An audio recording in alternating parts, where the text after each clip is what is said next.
मुक्तिनाथैमा नाहै म त छोडिन मुक्तिनाथैमा नाहै म त छोडिन मुक्तिनाथैमा नाहै म त छोडिन मुक्तिनाथैमा नाहै म त छोडिन मुक्तिनाथैमा नाहै म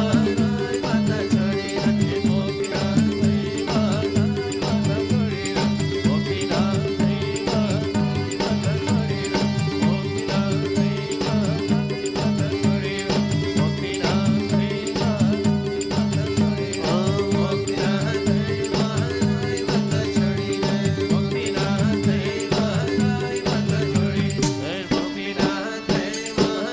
म त छोडिन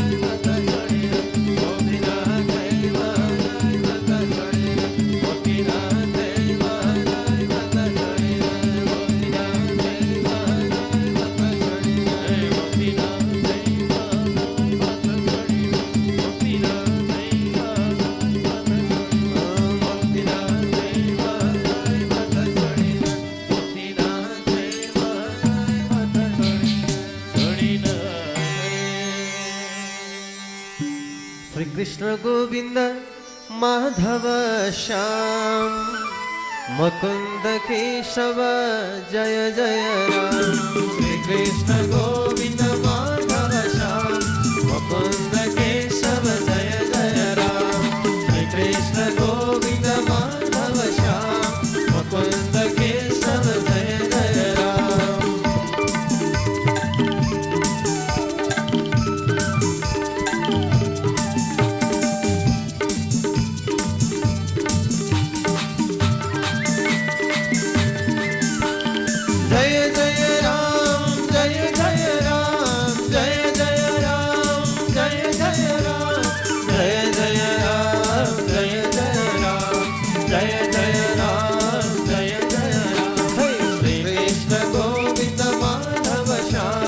मुकुंद केशव जय जय राम श्री कृष्ण गोविंद माधव श्याम मुकुंद केशव जय जय राम मुकुंद केशव जय जय राम मुकुंद केशव जय जय राम लौत सोनकाली जन मैले हजुरलाई चरित वृत्तान्त पाखन महिमा प्रस्तुत गर्दै बताउँदै आइरहेको छ प्रभु भागवत को कति कथाको वर्णन गरिन्छ भने राजन षष्ठम स्कन्धमा यो सारा चरित्र प्रस्तुत गर्दै बताउँदै आइरहेको छ प्रभु परीक्षित राजा सोध्नुहुन्छ हे राजन भगवानको आज पाप कर्म गरेर नरक गइँदो रहेछ भने प्रभु त्यो नरकबाट बच्ने उपाय पनि केही होला है भगवान भनेर सोद्धाखेरि लौ त राजन म हजुरलाई नरकबाट बच्ने उपाय प्रस्तुत गर्दछु है प्रभु अधुनिह महाभाग यथैव नरकान्नर नानोग्रयता नाग्रे तन्मे व्याख्या तमर्हसे नरकबाट मुक्ति हुने उपाय सोधेका परीक्षक राजालाई सुखदेव स्वामी प्रस्तुत गर्दै बताउँदै भन्नुहुन्छ लौ त राजन अजामिल नामका ब्राह्मणका चरित्र वृत्तान्त हजुरलाई प्रस्तुत गर्छु है भगवान कान्यकुब्ज नामको नगर थियो अजामिल नामका ब्राह्मण रहने गर्दथे उनका पिताश्री अत्यंत सत्धर्म सत्कर्म में चलने वाला उनका पिताश्री थे आज राजन उन्हीं ब्राह्मण एक दिन को समय सत्कर्म सद्धर्म करने वाला अजामिल नामक ब्राह्मण का पुत्र ली आज राजन पिताजी के आज्ञा अनुसार अजामिल ब्राह्मण पुष्प बगैचा में फूल चुड़ने का निमित्त जंगल तिर सवार होदा भए राजन जंगल में गएका अजामिल ब्राह्मणले एउटा त्यहाँ निन्दित कर्मलाई देखे दूरी क्रीडान का शक्तम पुत्रम नारायणाद्वयम फलावितेन स्वर्णैरे चैराजुहावा कुलेन्द्रिया बडो निन्दित अशुभ कर्म दृष्टिलाई अवलोकन गर्ने बित्तिकै उनका मन भावना इन्द्रियहरू पनि कुमार्गतिर प्रवेश हुन थाली जसका प्रभावले गर्दा सत्कर्म गर्नेवाला ब्राह्मणका पुत्र अजामिल उनलाई पनि अशुभ मार्गतिर मन जान थाल्यो जसका प्रभावले गर्दा दिन प्रत्येक दिन उनका कर्महरू नकारात्मक भावना र नराम्रा कामतिर मात्र प्रवेश हुन थाले त्यही भएर दृष्टि दोष भावना दोष अन्न दोष यी यावत दोषहरूलाई ग्रहण गर्ने गरिन्छ तिनै दोषहरूमध्ये एउटा दृष्टि दोषका प्रभावका कारणले अजामिल ब्राह्मण अशुभ मार्गतिर प्रवेश गरे। कहिलेकाहीँ हेराइका कारणले मात्र पनि व्यक्तिले नराम्रा काममा प्रवेश हुन थाल्दछ। कहिले सुनेकै भरले मात्र पनि व्यक्ति नराम्रा काममा प्रवेश हुन्छ। कहिलेकाहीँ खाएकै भरले मात्र पनि व्यक्ति नराम्रा काममा लाग्दछ। यी यावत नराम्रा काम गर्ने भावना जगाउनेवाला कर्महरू हुन्, जसका माध्यमले अजामिल ब्राह्मणले हेरेर देखेका दृष्टिभावका कारणले गर्दा उनको भावना नकारात्मक पक्षतिर बढ्न थाल्यो। आफ्नो पुत्र नराम्रा मार्गतिर लागेका हुनाले अजामिल ब्राह्मणका पिताजीलाई बडो चिन्ता पर्न थाल्यो। वृद्ध अवस्था लागेका उनका पिताले आफ्नी पत्नीसित परमात्मालाई भजनका निमित्त घरै त्यागेर जङ्गलतिर सवार भए। अजामिल ब्राह्मण आफ्ना घर गृहस्थमा रहे तापनि अशुभ मार्गमा अघि बढ्दै गएका अजामिल ब्राह्मणले विभिन्न प्रकारका वेश्यावृत्ति कर्म आदिलाई धारण गर्न थाले। चोरी चकारी गर्ने, धन हरण गर्ने यावत विभिन्न प्रकारका कर्महरूलाई उनले आफ्ना वृत्त चरित्रमा निवारण गर्न थाले। समय व्यतीत हुँदै गयो। एक दिनको समय हो, तर अजामिल ब्राह्मणको घरमा उनकी पत्नी चाहिँ बडो दयालु र भक्ति थिइन्। सप्तऋषिहरू एक दिन भ्रमण गर्दै गर्दै पाल्नुभयो। भ्रमण गर्दै डुल्दै आउनुभएका ती ऋषिमुनिहरूले ब्राह्मणको घरको खोजी गर्दै जाँदाखेरि त्यो ग्राममा माने गाउँमा एउटै ब्राह्मणको घर फेला पारी अजामिल नामको ब्राह्मण। घरमा पुग्दाखेरि अजामिल ब्राह्मण कहाँ अजामिल ब्राह्मण थिएनन्। उनकी पत्नीले स्वागत सत्कार गरिन्, अतिथिको आतिथ्यता। जब अजामिल ब्राह्मण सायंकालका बेलामा घरमा प्रवेश गरे, आफ्ना घरमा परपाउनलाई देखेर जाने बित्तिकै आफ्नी पत्नीलाई गाली गर्न थाले। पत्नीले सम्झाइन्, हे प्रभु, अतिथि देवो भव, सायंकालको परपाउन भनेको त देवता समान हुन्छ, त्यही भएर मान मर्यादा गर्नुपर्छ, यस्तो दुर्विचार नराखी बक्सियोस्। पतिलाई सम्झाइन्, तर अजामिल ब्राह्मणले पिट्न थाले, गाली गर्न थाले। आएका सप्तऋषिहरू, हो ब्राह्मणका घरमा हामी आएका छौँ, हामीलाई घरबाट निक्ली भनिरहेका छन्, तर आइसकेपछि हामी यसै जानेवाला छैनौँ। सत्पुरुषको एउटा कर्तव्य हुन्छ, दुष्ट व्यक्तिले गाली गर्दैछ भने पनि त्यसलाई नसुधारिकन छोड्न हुँदैन। गाली गर्यो भनेर परपञ्चै नथालियो भने दुष्ट बराबर भइन्छ है। सज्जनको त्यो ध्येय हुनुपर्छ। सत्कर्ममा लाग्नेवाला व्यक्तिको त्यो भावना हुनुपर्छ। दुर्जनले दुष्टले तत मम गर्छ, गाली गर्छ, नकारात्मक भावना प्रवेश गराइरहेको छ भने त्यसले भन्यो भनेर आफू सर्नु दुर्जन र सज्जन फरक कहलाउँदैन। त्यही भएर सज्जनले आफ्नो भूमिका त्यसरी नै निभाउनु पर्छ, दुर्जनलाई सत्मार्ग प्रवेश गराएर। सप्तऋषिहरूले पनि विचार गर्नुभयो, आखिर अजामिल नामका ब्राह्मणका घरमा हामीहरूले केही मार्ग त प्रदान गराउनै पर्छ।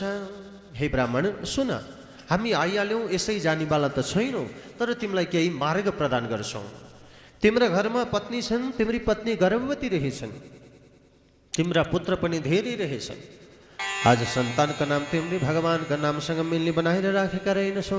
त्यही भएर नारायण मन्त्रको जप तिमीले गर्ने गर।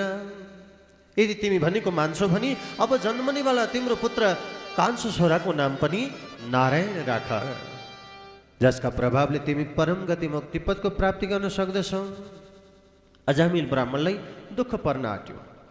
तैपनि प्रभु पत्नीका आग्रहलाई लिएर कान्छो पुत्र उत्पत्ति भएको बालकको नाम चाहिँ अजामिल ब्राह्मणले नारायण भनेर नामाकरण गर्दा भए। राजन समय बित्यो हुँदै गयो। जन्म जरा व्याधा मृत्यु म्रियमाणो हरे नाम गुणन पुत्र उपचारितम। आज मर्ने बेलामा जसले परमात्माको नाम जप्दछ, प्राण त्याग्दछ भने त्यसको परम गति प्राप्ति हुन्छ भन्ने उक्ति सहित अजामिल नामको ब्राह्मणले पनि अन्तिम अवस्थामा दुःख आपत र विपतहरूलाई देख्न थालेछन्। राजन बडो भयङ्कर जनहरू आही घेरिरहेछन्, भय खुब जनाए काप्छौ डरायौ किति देखि बाबु, हे पुत्र नारायण आओ। दुःख परेर लडिरहेका अजामिल ब्राह्मणले म त बाबु यसरी डराइरहेको छु भने मेरो त्यो कान्छो छोरा बल्ल हिँड्न थालेको थियो, कति डरायो होला। हे बाबु नारायण, बाबु नारायण, बाबु नारायण भनेर बोलाएर आफ्नो छोराको नाम उच्चारण गर्दै गर्दै जाँदा अजामिल ब्राह्मणको प्राणै गयो। तर भगवान यति दयालु हुनुहुन्छ, मेरो नाम जपेर प्राण त्याग्यो भनेर आफ्ना दूतहरूलाई भगवानले लिनका निमित्त पठाउनु भयो। यता यमराजका दूतहरू पापी पुरुषलाई लिनका निमित्त आउँदा भए भगवानका दूत र यमराजका दूतहरूसँग संवाद चल्न थाल्यो। युद्ध समेत समावेश भयो। तर परमात्मा भगवानका दूतहरूले अन्तिम अवस्थामा भगवानको नाम जसले जपेर प्राण त्याग्छ त्यसका पाप त सारा भगवानले हरण गर्नुहुन्छ। त्यही भएर यसलाई भगवानको धाममा लिएर जानुपर्छ भनेर अजामिल ब्राह्मणलाई परमात्माको धामको बास गराउँदा भई राजन यस्तो हो परमात्माको नाम। भगवानको नाम भनेको आगाको फिलिङ्गो जस्तो छ। त्यो आगोलाई जानी जानी छोई पनि पोल्छ, नजानिकन छोई पनि पोल्छ। आगाको धर्म भनेको पोल्नु हो। भगवानको नामको धर्म भनेको पनि पुण्य प्राप्ति हुनु हो। चाहे राम, चाहे कृष्ण, चाहे हरि, चाहे बुद्ध, जुनसुकै नामका प्रभावले भगवानलाई भजे तापनि समस्त प्रकारका पापहरूलाई भगवानले हरण गर्ने गर्नुहुन्छ राजन। त्यही भएर परमात्माका नामलाई बारम्बार जप्ने गर्नुपर्दछ। त्यही भएर अघि आफ्ना सन्तानका नाम भगवानका नामसँग मिलाएर राख्ने चलन थियो। राम, कृष्ण, हरि, शिव, बुद्ध, मुक्तिनाथ, बद्रीनाथ यस्ता नाम पनि राखिन्थ्यो होइन, किन भन्दा भगवानको नाम जपियोस् भनेर। तर अहिले बिग्रदै गयो। छोराको नाम राम राख्ने ठाउँमा अहिले रामको ठाउँमा रेम्बो भनेर राख्छन्। कृष्ण राख्नुपर्ने ठाउँमा क्रिस भन्छन्। हेर्नुहोस् है, नाम बिग्रदै गयो। भगवानका नामका प्रभावले जुन पुण्य हामीलाई मिलिरहेको हुन्छ, छोराको नाम बोलाउँदाखेरि पनि जुन भगवानको नाम जपिन्छ त्यो संयोग पर्न जान्छ। त्यही भएर बारम्बार भगवानको नाम जप्नु पर्दछ। कस्ता नाम त भन्दा परमात्माका नामसँग मिलाएर राख्नु पर्दछ। अच्युतम केशवम रामनारायणम कृष्ण दामोदरम वासुदेवम श्रीधरम माधवम गोपिका वल्लभम जानकी नायकम अच्युतम केशवम सत्यभामाधवम श्रीधरम राधिका इंदिरा मंदिरम चेतसा सुंदरम देवकी नंदनम संगिनी सखिनी रुक्मिणी रागिणी जानकी वल्लभी वल्लभाय अर्चिता यत्मनि वंशवे वंशने वंशने वंशने वंशने ते नमः वंशने वंशने वंशने ते नमः। यस्ता भगवानका नाम संयोग बनाएर राखेका खण्डमा प्रभुको नाम जपिन्छ, जुन नामका प्रभावका कारणले परम गति पदको प्राप्ति हुन सक्दछ राजन। त्यही भएर नरकबाट मुक्ति हुनका निमित्त यस्ता भगवानका नामहरूलाई बारम्बार जप्ने गर्नुपर्दछ। रे बत्तीदेखि पुतलीले जाने पनि फाल्छ, बत्तीदेखि पुतलीले जाने पनि फाल्छ, धर्म गरी स्वर्ग मिल्छ पापले नरक हाल्छ। बत्तीदेखि पुतलीले जाने पनि फाल्छ, धर्म गरी स्वर्ग मिल्छ पापले नरक हाल्छ। बत्तीदेखि पुतलीले जाने पनि फाल्छ, धर्म गरी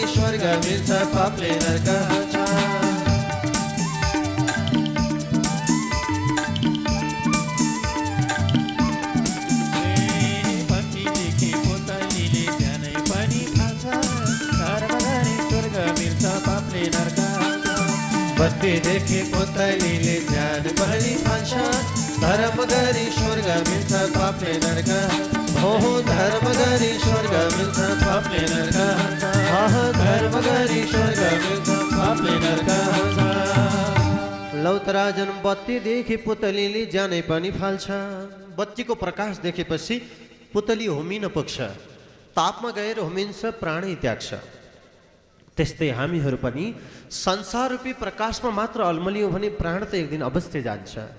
भगवानलाई भजेका खण्डमा मुक्तिपदको प्राप्ति त स्वर्गीय आनन्द भोग पनि प्राप्ति हुन सक्दछ भने असत्कर्म गरेका खण्डमा नरक यातना भोग्नु पर्ने हुन्छ। लौतराजन मैले हजुरलाई यो चरित्र वृत्तान्त पाखनमयमा प्रस्तुत गरेँ। प्रभु भनेर यो सारा चरित्र वृत्तान्तमयमा प्रस्तुत गर्दै बताउँदै आइरहनु भएको छ राजन। सृष्टिकै चरित्र वृत्तान्तहरू, सृष्टिकै क्रममा दक्षका वंश चरित्र वृत्तान्त जुन भगवानका वरदानका प्रभावले उनका वंश पनि अघि बढ्दै गए। आज राजन विभिन्न प्रकारका चरित्र वृत्तान्तका साथमा बारम्बार लीला चरित्र वृत्तान्त पाखनमयमा सँगसँगै विभिन्न प्रकारका सन्ततिहरूका उत्पत्ति चरित्र वृत्तान्त प्रस्तुत गर्दै बताइरहनु भएको छ। बारम्बार दैत्य र देवताहरूका माझमा हुने युद्ध प्रसङ्गका पाखन सुन्यास गर्नुभएका परीक्षित राजालाई सुखदेव समेत यो चरित्र वृत्तान्तद्वारा व्यवस्थित गराउँदै हुनुहुन्छ भन्ने सम्कथा। नारायण हरि हरि। लौ त सौनकादि जन मैले हजुरलाई यो चरित्र व्रता नपाक्रममा प्रस्तुत गर्दै बताउँदै आइरहेको छु राजन। एक दिनको समय हो। स्वर्गका पुरोहित पदमा रहनुभएका देवगुरु बृहस्पति आज राजन समय बिते हुँदै जाँदा कस्य हेतु परित्यक्त्वा आचार्येण आत्मयोऽसुरः इन्द्रादि देवगणहरू स्वर्गीय आनन्द भोगमा रहिरहेका थिए। एक दिनको समय स्वर्गको अधिपत्यता भोगिरहेका इन्द्रजी आनन्द लिइरहेकै अवसरमा गुरु देवगुरु बृहस्पति स्वर्गका प्रवेशद्वारभित्र प्रवेश गर्नुभयो राजन। तर इन्द्रजीलाई थाहै भएन।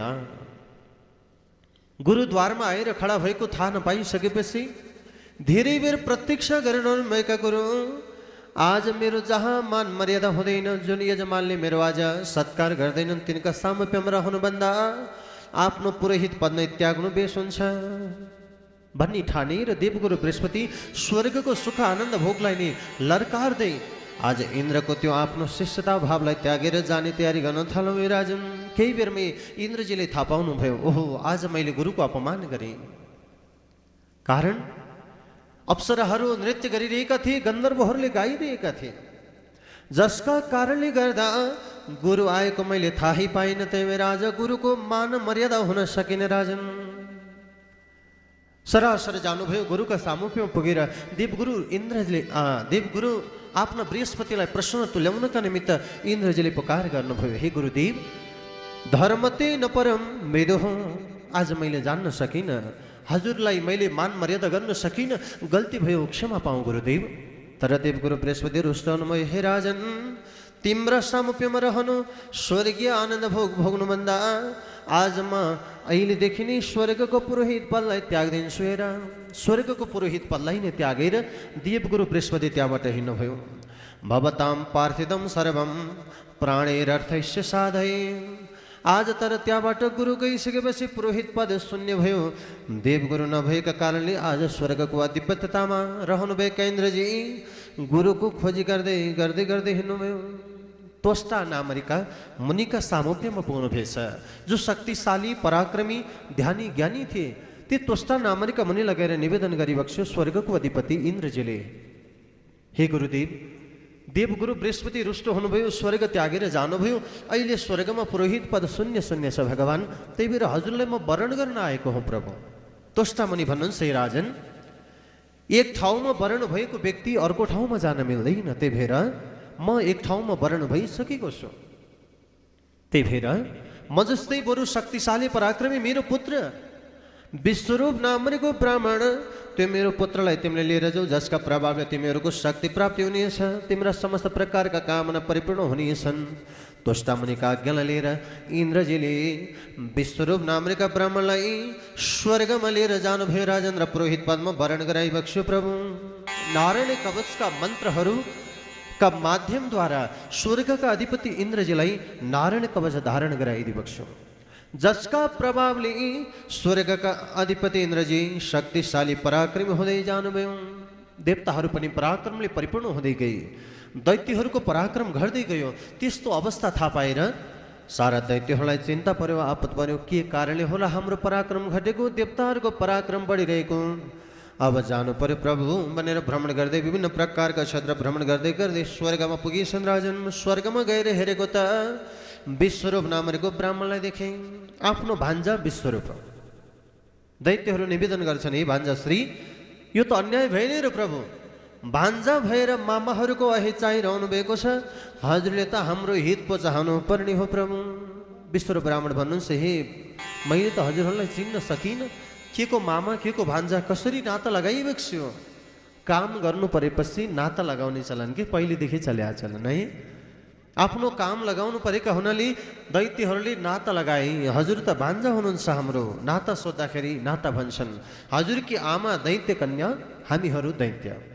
दैत्य कन्या भएको हुनाले हजुरकी आमा हाम्रै बहिनी, त्यही भएर बहिनीबाट उत्पत्ति भएका हजुर पुत्र विश्वरूप हाम्रो भान्जा, त्यही भएर भान्जा भएर मामाहरूको अहि चाहना हुँदैन है प्रभु।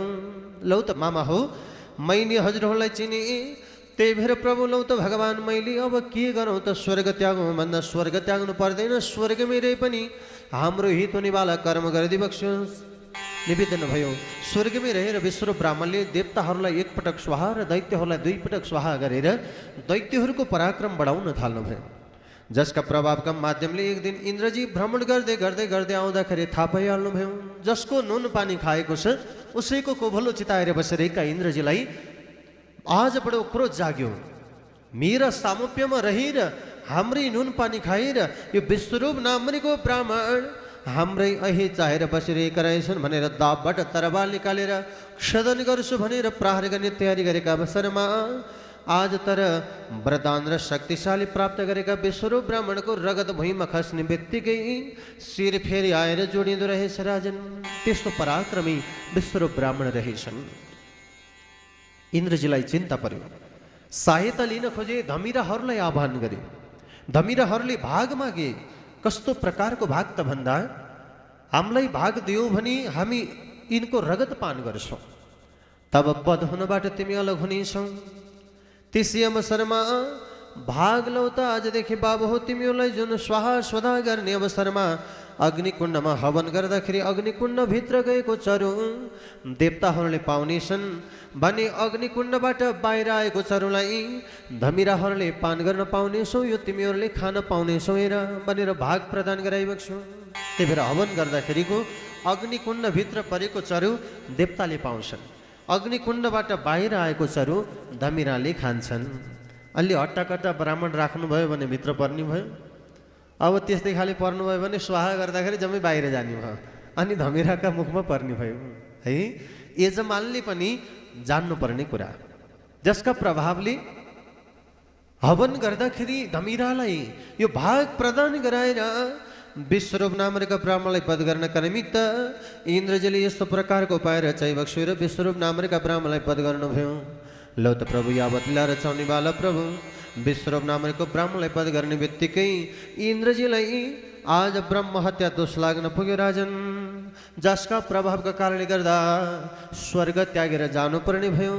आज प्रभु परमात्मा इन्द्रकी पत्नी सचिव परमात्माका सामुप्यमा पुगिन भगवानलाई भजिन्।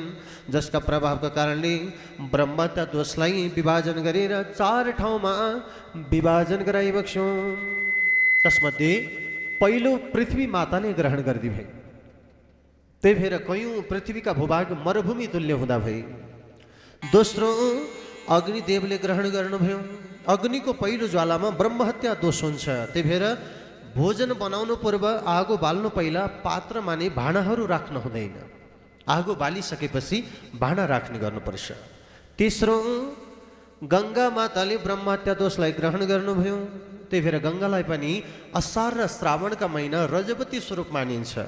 त्यही भएर गङ्गा स्नान गर्दाखेरि देखिएको फिजलाई पन्छाएर स्नान गर्ने गर्नुपर्दछ। चौथो नारी जातिले लिएका हुनाले रजवती हुने यो परम्परा चल्दै गयो राजन। यी 4 प्रकारका ठाउँ विभाजन गराएर ब्रह्महत्या दोषबाट मुक्त गराएर इन्द्रजीलाई सुख शान्त आनन्द भोग प्रदान गराए तापनि राजन, तर प्रभु फेरि यता त्वष्टा नामको मलाई थाहा भयो कि मेरो पुत्रलाई स्वर्गको अधिपति इन्द्रले लिएर वध गरे अरे। भनेपछि विशाल यज्ञको आयोजना गरेर यज्ञबाट वृत्तासुर नामको आफ्नो पुत्रलाई उत्पत्ति गराउँदा भए राजन। वृत्त आकारको असुर भएको हुनाले नामै वृत्तासुर। वृत्तासुरले आज्ञा माग्यो, हे पिताजी आज्ञा होस्, के गरौँ भगवान? बाबु सुन, तिमी इन्द्रजीका सामुप्यमा जाऊ। जसले तिम्रो दाजु विश्वरूपलाई वध गर्यो त्यसका सामुप्यमा गएर युद्धमा जुट।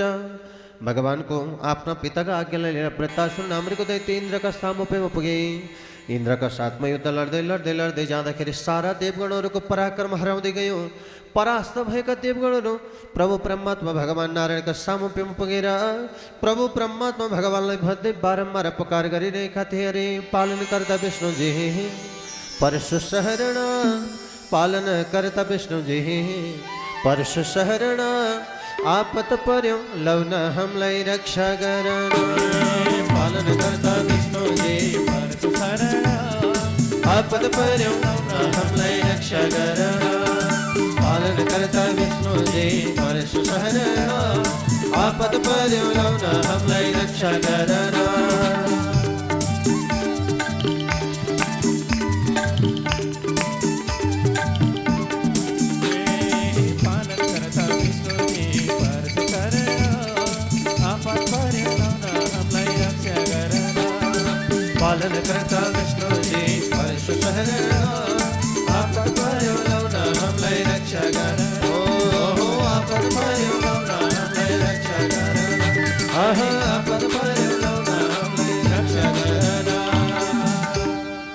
पालन करता विष्णुजी परशु शरण आपत पर्यो लौन हमलाई रक्षा गर्न हे प्रभु आज वृत्तासुर नामको दैत्यले अन्त्य तुल्याउनु भयो भगवान रक्षा गरी बक्स्योस् है प्रभु।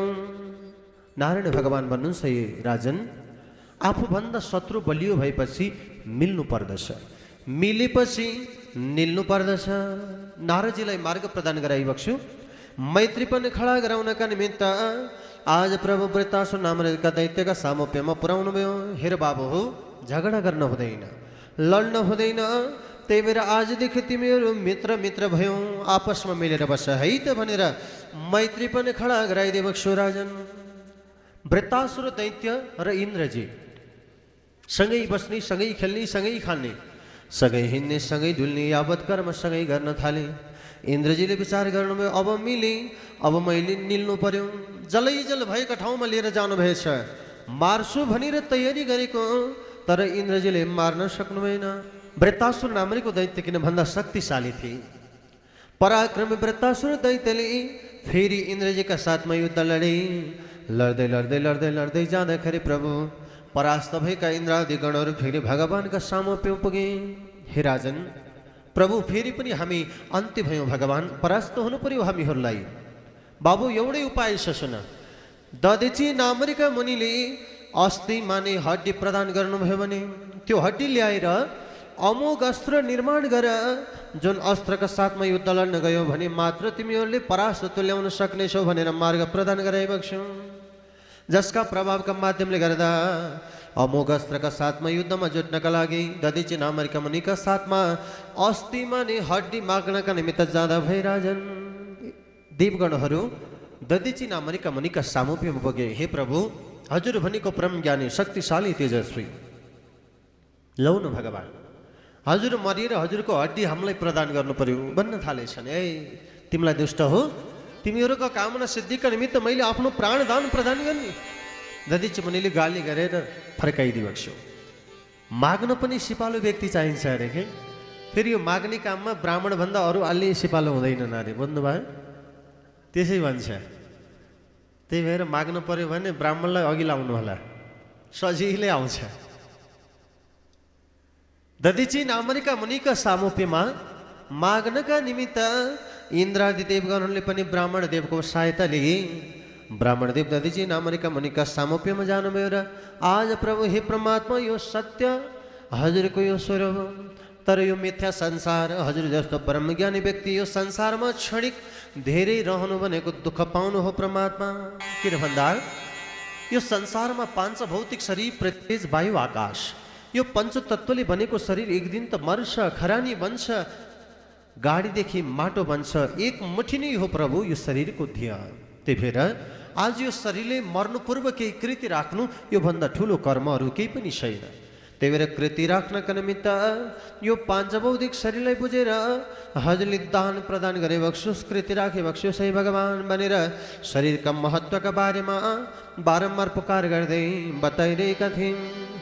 आज राजन यो पाँच भौतिक शरीर जब मरेर अन्त्य हुन्छ राजन, त्यसपछि हजुरको यो चोलाको कुनै प्रकारको उपकार नहुने भएको हुँदा बाँच्नु पूर्व नै उपकारका निमित्त हजुर तयारी भइबक्स्योस् है भन्दै बारम्बार भन्दै पुकार गर्दै मार्ग प्रदान गरिरहेका थिए राजन। हावासँग हावा मिल्छ, पानीसँग पानी, हावासँग हावा मिल्छ, पानीसँग पानी, पाँच भौतिक शरीर हाम्रो पाँचैतिर जाने। हावासँग हावा मिल्छ, पानीसँग पानी, पाँच भौतिक शरीर हाम्रो पाँचैतिर जाने। हावासँग हावा मिल्छ, पानीसँग पानी, पाँच भौतिक शरीर हाम्रो पाँचैतिर जाने।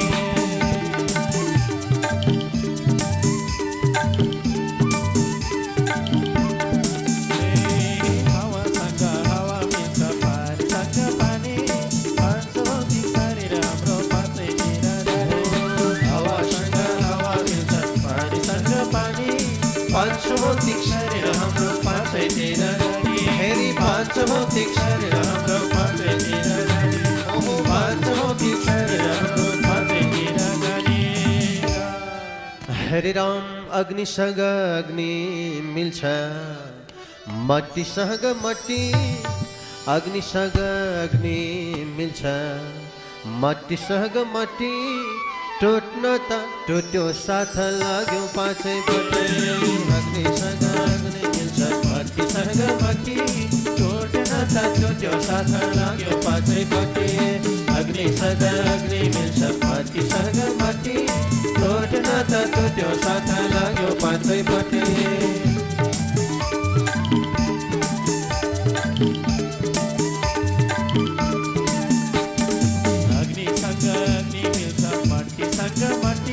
मट्टी टुट्न त टुट्यो साथ लाग्यो पाछैपट्टि अग्निसँग अग्नि मिल्छ मट्टीसँग मट्टी टुट्न त टुट्यो साथ लाग्यो पाछैपट्टि फेरि टुट्न त टुट्यो साथ लाग्यो पाछैपट्टि टुट्न त टुट्यो साथ लाग्यो पाछैपट्टि लौ त प्रभु अग्निसँग अग्नि मिल्छ मट्टीसँग मट्टी हाम्रो पाँच भौतिक शरीर कि जल जलसँग मिल्छ तेज तेजसँग वायु वायुसँग आकाश आकाशसँग अजम्मरी आत्मा परमात्मामा गएर समेक हुँदछ यो आत्मा भनेको कहिले मर्दैन प्रभु आत्मा भनेको अमर छ त्यही भएर अमर आत्मालाई बुझेर कृति राख्नका निमित्त हजुरले अस्ति दान प्रदान गरिबक्सोस् है प्रभु भनेर बारम्बार प्रकार गर्दै प्रस्तुत गर्दै बताइरहनु भएको शरीर मर्ने होइन सर्नी चिन्ता नल्याउ मनमा मर्ने होइन सर्नी चिन्ता नल्याउ मनमा मर्ने होइन सर्नी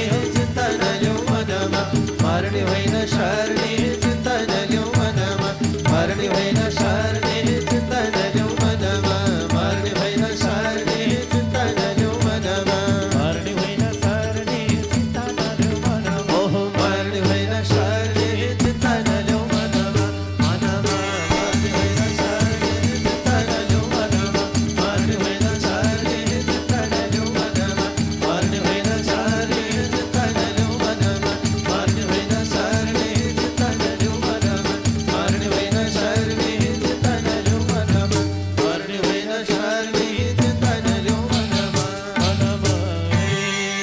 हरि राम जिजु गए बाजे गए जान्छौँ हामी पनि जिजु गए बाजे गए जान्छौँ हामी पनि धोको सहे भक्त जनलाई प्रभुको धाममा जाने चिन्ता नल्याउ मनमा मर्ने होइन सर्ने चिन्ता नल्याउ मनमा मर्ने होइन सर्ने चिन्ता नल्याउ मनमा मर्ने होइन सर्ने चिन्ता नल्याउ मनमा मर्ने होइन सर्ने चिन्ता नल्याउ मनमा मर्ने होइन सर्ने चिन्ता नल्याउ मनमा मर्ने होइन सर्ने चिन्ता नल्याउ मनमा मर्ने होइन सर्ने चिन्ता नल्याउ मनमा मर्ने होइन सर्ने चिन्ता नल्याउ मनमा मनमा मर्ने होइन सर्ने चिन्ता नल्याउ मनमा मर्ने होइन सर्ने चिन्ता नल्याउ मनमा मर्ने होइन सर्ने चिन्ता नल्याउ मनमा मर्ने होइन सर्ने चिन्ता नल्याउ मनमा मर्ने होइन सर्ने चिन्ता नल्याउ मनमा मर्ने होइन सर्ने चिन्ता नल्याउ मनमा मर्ने होइन सर्ने चिन्ता नल्याउ मनमा मनमा हरि लौ त प्रभु मर्ने होइन सर्ने हो राजन त्यही भएर चिन्तालाई त्यागेर चिन्तन गर्नुपर्दछ शास्त्रले बताएको छ चिन्ता चिता समाचरित चिन्ता गर्नाले चिता समान बनिन्छ चिन्तन गर्नाले कार्य सिद्धि हुन्छ त्यही भएर चिन्तन गरेर परमात्मालाई भजिबक्स्योस् आज योग्य कृति राख्ने अवसर मिलेको छ आफ्नो अस्ति दान प्रदान गरिबक्स्योस् सही भनेपछि दधिजी नामरी कामनी तयारी हुनुभयो आफ्नी पत्नीलाई निवेदन गर्नुभयो हेर प्रिय तिमी घरमा जाऊ यतिका अतिथिहरूको आगमन भएको छ सत्कारका निमित्त केही सामग्री लिएर आऊ आफ्नी पत्नीलाई घरभित्र जान निवेदन गरेर योग सिद्धि साधनका मार्गलाई अगाल्दै आफ्नो शरीरलाई त्यागेर अमोघ अस्त्रका निमित्त आफ्नो अस्थिलाई दान प्रदान गरिबक्स्यो राजन त्यस्ता त्यस्ता दानी थिए अघि प्राणी दान प्रदान गरेर हड्डी दान प्रदान गर्नेवाला दधिची मुनि है त्यही भएर दान गर्नुपर्छ दानै हो सबैभन्दा ठुलो कृति राख्नु मरेपछि पनि नाम चल्नु यही हो मनुष्य चोलाको सबैभन्दा ठुलो धर्म त्यही भएर कृति राख्नका निमित्त रहिरहनु पर्दछ आज राजन जसका प्रभावले स्वर्गका अधिपति इन्द्रजीले दधिची नामरेका मुनिको अस्थिबाट अमोघ नामरेको अस्त्र निर्माण गर्नुभयो र वृत्तासुर नामरेका दैत्यका साथमा युद्धमा जुट्ने तयारी गर्न थाल्नुभयो। राजन अमोघ अस्त्रलाई देख्ने बित्तिकै आज स्वर्गका अधिपति जो इन्द्रजीले ल्याएको त्यो खड्गलाई देखेर वृत्तासुर दैत्य चिन्तातुर अवस्थामा परे। तैपनि रणभूमिमा आएको व्यक्तिले पिठौँ फर्काएर भाग्न हुँदैन, म लड्नै पर्छ। अस्त्रलाई प्रणाम गरेर आज रणभूमिमा युद्धमा जुटिरहेका वृत्तासुर नामको दैत्यले मायावी शक्तिका साथमा बारम्बार इन्द्रजीलाई परास्त तुल्याउने तयारी गरिरहेका थिए। राजन शक्तिका प्रभावले इन्द्र समेत अमोघ अस्त्रसहित आफ्ना पेटमा पुर्याइदिँदा भए। राजन बाबु तैपनि दधिची नामरीका मुनिको अस्थि लिएर बसिरहेका इन्द्रजीले वृत्तासुरको उदरमा नै पेटलाई च्यातेर बाहिर निक्ली। वृत्तासुर दैत्य भन्छ, बाबु तिमी त आजदेखि मेरो छोरा भयो, हेर छोराले आमालाई मार्न हुँदैन। के को आमा, के को छोरा, तिमीलाई नमारिकन मैले छाड्नेवाला छैन। अमोघ अस्त्र लिएर मायावी शक्तिका साथमा वृत्तासुर दैत्यका साथमा लड्नुभएका इन्द्रजीले वृत्तासुर दैत्यलाई परास्त तुल्याउनु भयो। अन्त्य तुल्याएर स्वर्गीय आनन्द भोग भोग्नका निमित्त तयार हुन लागेका वृत्तासुर दैत्य ब्राह्मण भएका हुनाले फेरि इन्द्रजीलाई ब्रह्महत्या दोष लाग्यो। सरोवरमा कमल पुष्पको डाँठमा लुकेर विराजमान भइबक्यो। राजन स्वर्ग शून्य शून्य भयो। सबैभन्दा धेरै अश्वमेध यज्ञ गर्नेवाला आज व्यक्तिको खोजी गर्दै जाँदा आज शक्तिशाली पराक्रमी विभिन्न प्रकारका लीला विभिन्न प्रकारका कर्मलाई धारण गर्नेवाला त्यस्ता योग्य व्यक्ति खोजी गरेर स्वर्गको अधिपत्यताका निमित्त आज तयारी गराउँदै हुनुहुन्थ्यो। राजन बने ब्रह्महत्या दोषका कारणले दुःख पाइरहेका इन्द्रजी सरोवरमा कमल पुष्पका डाँठमा लुकेर बसिरहनुभयो। इन्द्रकी पत्नी सची भगवानका सामोप्यमा पुग्नुभयो। हे प्रभु, मेरो पतिदेवले दुःख पाइबक्स्यो। ब्रह्महत्या दोषका कारणले गर्दा सरोवरमा कमल पुष्पका डाँठमा लुकिएर बस्नु पर्यो। लो प्रभु मार्ग प्रदान होस् भगवान। फेरि अर्को मलाई नहुस नामका राजाले राजकाज भोग अधिकार स्वर्गको चलाइरहेका छन्। मलाई आफ्नी पत्नी हुनका निमित्त निवेदन गरेका छन्। म इन्द्रकी पत्नी कसरी उनकी पत्नी बन्नु? भगवानले मार्ग प्रदान गर्नुभयो। बाबु सुन, जसरी विभिन्न देवी देवताका आफ्ना आफ्ना वाहनहरू छन् त्यसरी नै तिमीले पनि निवेदन गर। ऋषिमुनिहरूलाई बटुलेर तिमी रथ तयारी गरेर आउँछौ भने म तिमीसँग स्वयंवर गर्छु भन, अरू सारा बन्दोबस्त म मिलाउनेछु। आज सची गएर त्यसरी निवेदन गरिन्। स्वर्गको अधिपत्यता लिइरहेका नहोस् सारा जनलाई निवेदन गरे। त्यही मार्ग अनुसार ऋषिमुनिहरू तयारी हुनुभयो। इन्द्रले भनेपछि भनेर रथ तयारी भएर बढेर आइरहेका आज बडो विलम्ब भए जस्तो लागेछ। कोर्रा रूपे ऋषिले घोडा रूपे ऋषिलाई पिट्न थाले। किन भन्दा ऋषिमुनिहरू नै कुनै घोडा बनेका थिए, कुनै रथका पाङ्ग्रा बनेका थिए, कुनै ध्वजा पताका बनेका थिए त कुनै कोर्रा बनेका थिए। ऋषिमुनिहरूलाई क्रोध जाग्यो। आज ती सारा स्वरूपलाई त्यागेर ऋषिकै स्वरूपमा आएर श्राप प्रदान गर्नुभयो। तिमी धरातलमा पतन हुनुपर्ने छैन। दैत्य जस्ता रहेछौ, तिमीलाई आज दैत्य नै बन्नु पर्छ। जसका कारणले वृत्तासुर दैत्य बन्नु पर्यो। लौतराजन यसरी स्वर्गलाई शून्य बनाएर ब्रह्महत्या दोषका कारणले सरोवरमा लुकेर बसिरहेका इन्द्रजीलाई स्वर्गीय आनन्द भोग भोगाइबक्स्यो। राजन मैले हजुरलाई यो चरित्र वृत्तान्त पाखनमयमा प्रस्तुत गर्दै बताउँदै आइरहेको छ प्रभु भनेर यो सारा चरित्र वृत्तान्त प्रस्तुत गर्दै बताउँदै हुनुहुन्छ। भन्य समकथा नारायण हरि हरि। श्री कृष्ण गोविन्द माधव श्याम मुकुंद केशव जय जय राम। श्री कृष्ण गोविंद माधव श्याम मुकुंद केशव जय जय राम। श्री कृष्ण गोविंद माधव श्याम मुकुंद केशव जय जय राम।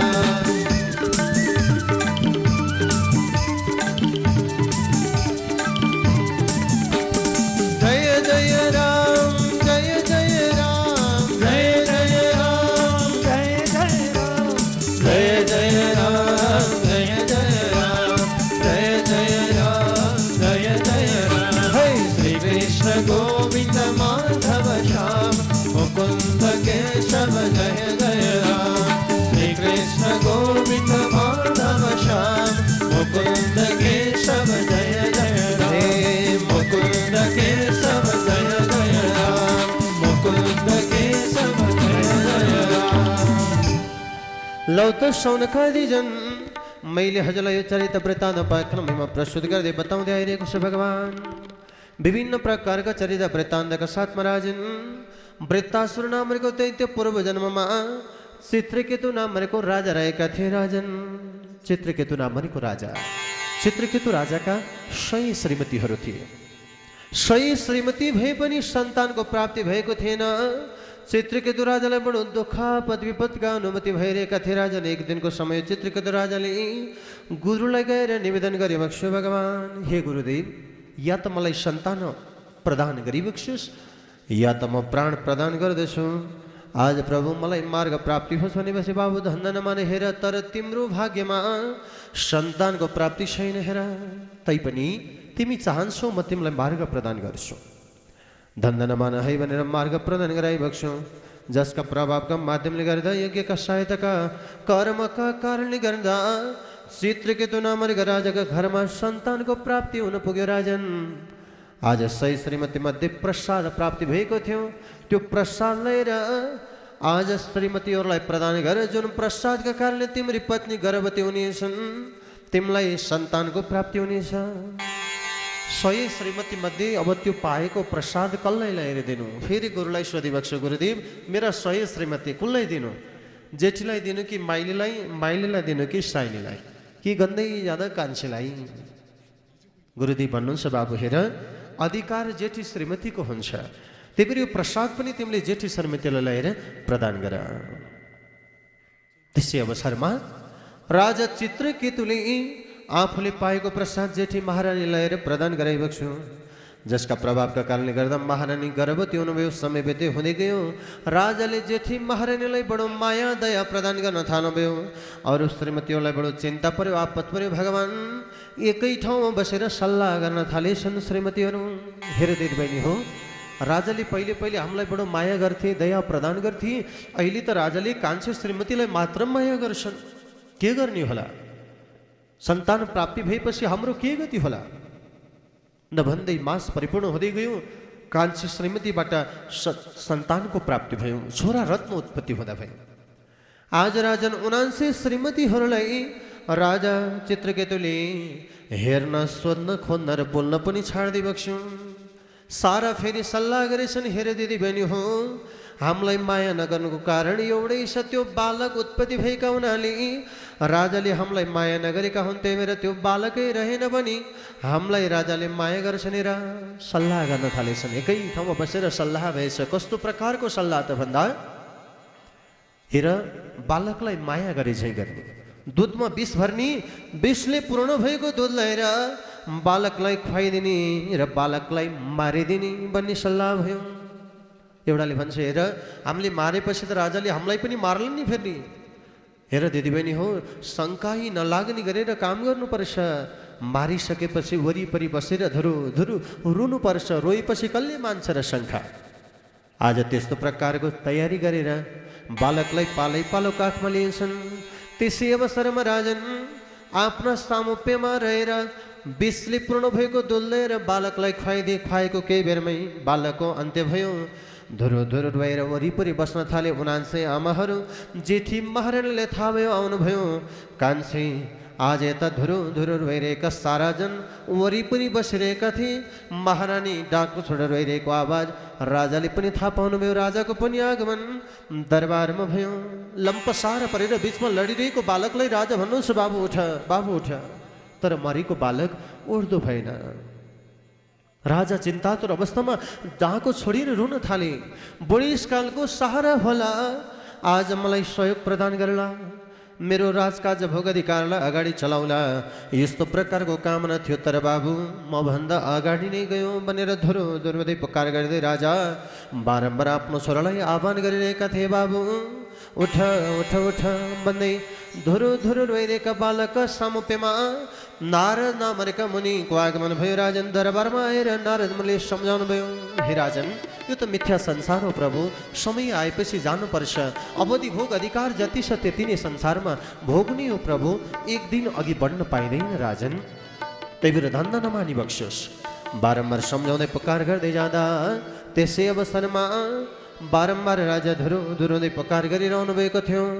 बारंबार निवेदन गर्दै आज राजन धुरो धुरो रोइरहेका राजालाई सम्झाउँदै पुकार गरे। राजा आज रोइरहेका अवसरमा नारद मुनि सम्झाइरहनु भएको थियो, केही लागेन। आज मृत्यु सञ्जीवनी विद्याका प्रभावले आज त्यो बालकलाई नारद मुनिले जागृत गराइएको छ राजन, जसका प्रभावले बालक जुरुक्क उठ्यो। हे पिताजी, कुयं स्यादक्त राजेन्द्र भवानस्य मनु सोचति त्वं चास्य कतम श्रेष्ठ पुरेदानिमयो परम। हे पिताजी, जन्मनु पहिले म कहाँ थिएँ, हजुर कहाँ हुनुहुन्थ्यो? जन्मेपछि हजुरको र मेरो संयोग भयो, नाता जोडियो, हजुर मेरो बाउ हुनुभयो, हजुरको म छोरा भएँ। मरेपछि हजुरका माझबाट म अलग रहेँ, त्यही भएर दुःख मान्नु बेकार छ पिताजी, यो त संसारमा चलेको चलन हो। जन्मेपछि मर्नु पर्दछ। मित्रम कोपी न कस्यापि संसारे दुःख सागरे आयाति कर्म सम्बन्धात् याति कर्म क्षय पुनः। यो दुःख रूपी संसारमा मित्रकै कसैको छैन पिताजी। आफ्नो भोग अधिकार भोग्ने हो। जन्मदाखेरि आफूले लिएर आएका कर्म भोग्दै भोग्दै गएपछि समाप्ति भएपछि जानी हो पिताजी, मेरो भोग अधिकार सकियो, म गएँ। फेरि वरिपरि बसेर रोइरहेका आमाहरू, जसले मलाई विष भरेर दुधमा विष मिलाएर खुवाए, मलाई मारे, अहिले रोइरहेका छन्। आमाहरूलाई पनि चिन्ता पर्यो।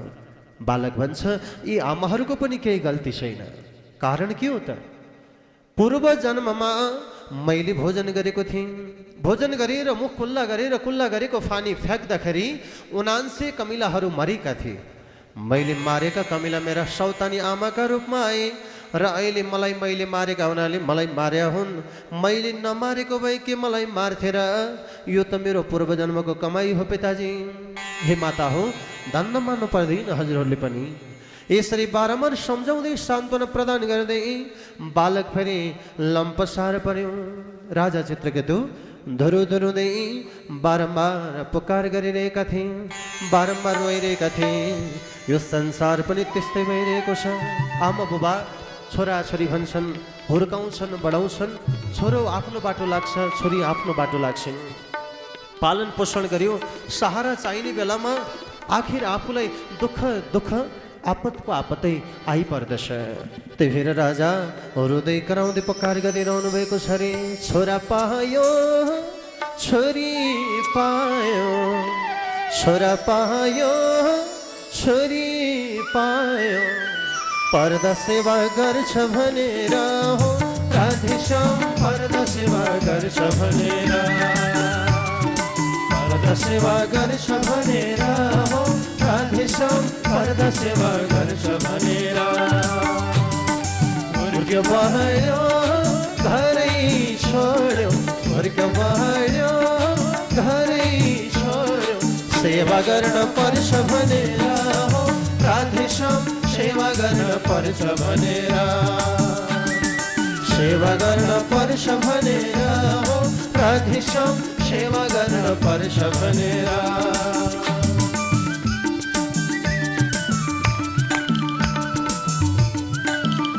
बाबु आमाले आश गर्छन्, बुढेसकालमा सहारा होला छोरा, बुढेसकालमा सहारा होली छोरी। तर छोरो आफ्नो हात घोडा लागिसकेपछि आफ्नो बाटो लाग्छ, छोरी आफ्नो बाटो लाउँछ।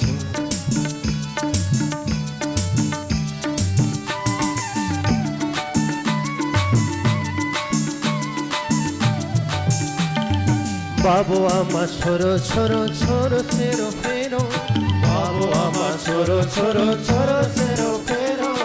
एक्लै आउनु एक्लै जानु न तेरो न मेरो, एक्लै आउनु एक्लै जानु न तेरो न मेरो।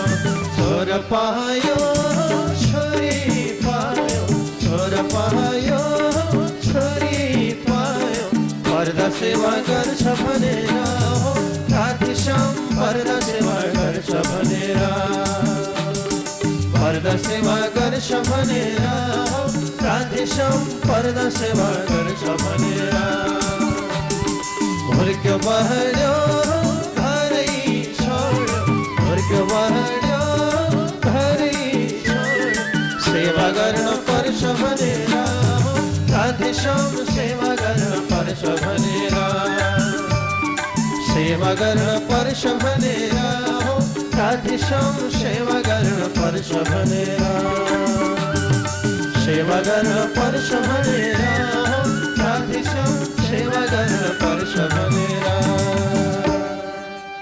आज राजन चित्रकेतु नामको राजा धुरु धुरुँदै बारम्बार पुकार गरिरहेका थिए। बुढेसकालको सहारा होला भनेको तर छोरो त आफूभन्दा अलग नै। अन्त्य भयो भन्दै धुरु धुरुँदै पुकार गर्दै प्रार्थना गर्दै बारम्बार जगतको अधिपति प्रभु परमात्मा भगवानका नामहरूलाई सम्झँदै आफ्नो राजकाज भोग अधिकार अब कसले चलाउला भनेर पुकार गर्दै धुरु धुरु रोइरहेका थिए। राजन हुर्कायो बढायो आर्जन खानालाई हे हुर्कायो बढायो आर्जन खानालाई हे होइन रहेछ बुढेसकालमा शोक दिनलाई हुर्कायो बढायो आर्जन खानालाई हे होइन रहेछ बुढेसकालमा शोक दिनलाई हुर्कायो बढायो आर्जन खानालाई हे होइन रहेछ बुढेसकालमा शोक दिनलाई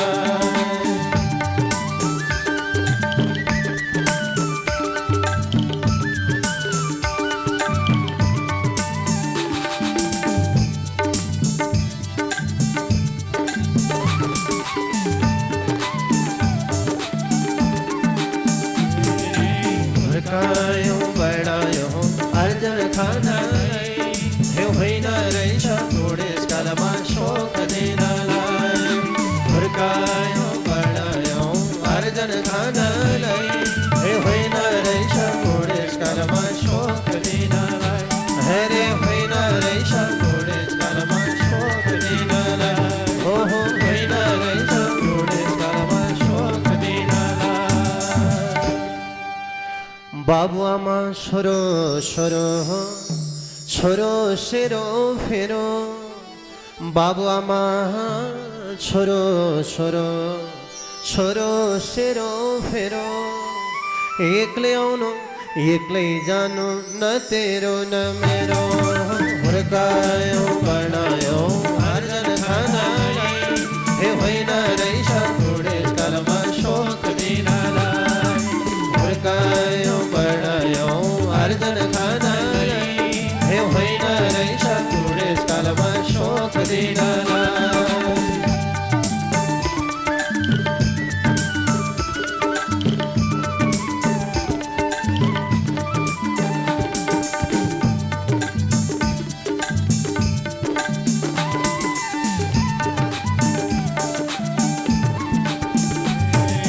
हुर्कायो बढायो आर्जन खानालाई हे होइन रहेछ बुढेसकालमा शोक दिनलाई हुर्कायो बढायो आर्जन खानालाई हे होइन रहेछ बुढेसकालमा शोक दिनलाई आज होइन रहेछ बुढेसकालमा शोक दिनलाई हेर होइन रहेछ बुढेसकालमा शोक दिनलाई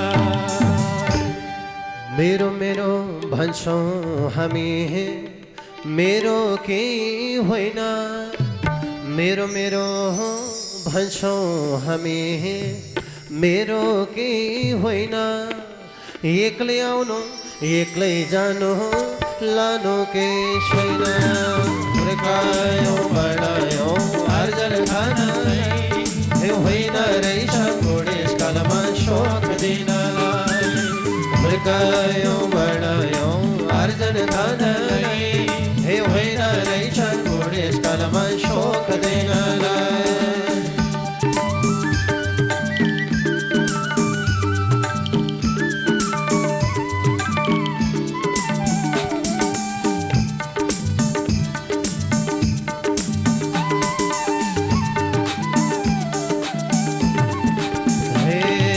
हुर्कायो बढायो आर्जन खानालाई हे होइन रहेछ बुढेसकालमा शोक दिनलाई आज होइन रहेछ बुढेसकालमा शोक दिनलाई हेरे होइन रहेछ बुढेसकालमा शोक दिनलाई हुर्कायो बढायो आर्जन खाउँला भनेर तर बुढेसकालको सहारा हुन्छ कि भनेको केही रहेनछ। धुरु धुरुँदै चित्रकेतु नामको राजा बारम्बार बिलवल भइरहनु भएको थियो। राजन संसार भनेको यस्तै रहेछ, छोरा भनेको आमा बाउलाई छोडाउने वाला, त्यही भएर छोरा होइन छोडाइदिन्छ।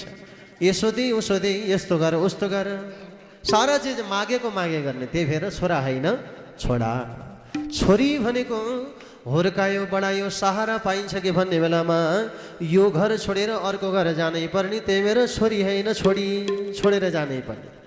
छोरी होइन छोडी, छोरा होइन छोडा, यो त संसारमा चलेको चलन हो हे राजन भनेर नारद मुनि चित्रकेतु राजालाई बारम्बार सम्झाउँदै पुकार गर्दै विभिन्न प्रकारका माध्यमद्वारा सान्त्वना प्रदान गराउँदै हुनुहुन्थ्यो। राजन लौ प्रभु, मैले हजुरलाई यो चरित्र वृत्तान्त पाखण्डमा प्रस्तुत गरेँ भगवान् भनेर चित्रकेतु राजाका चरित्र वृत्तान्त पाखण्डमा प्रस्तुत गरेर बताइ बक्स्यो। भन्ने सम्म कथा नारायण हरे हरे। श्री कृष्ण गोविन्द माधव श्याम मुकुंद केशव जय जय राम। श्री कृष्ण गोविंद माधव श्याम मुकुंद केशव जय जय राम।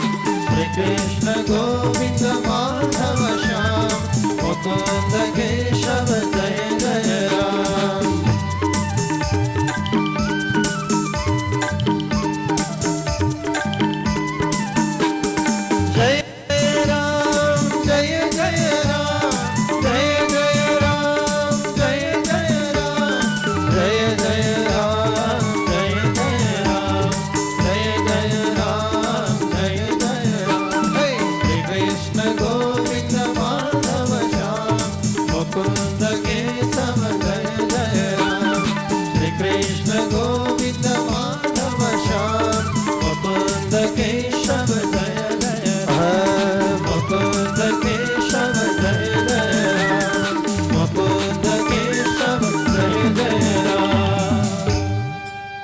नमो ब्रह्मण्य देवाय गो ब्राह्मण हिताय च जगद्धिताय कृष्णाय गोविन्दाय नमो नमः।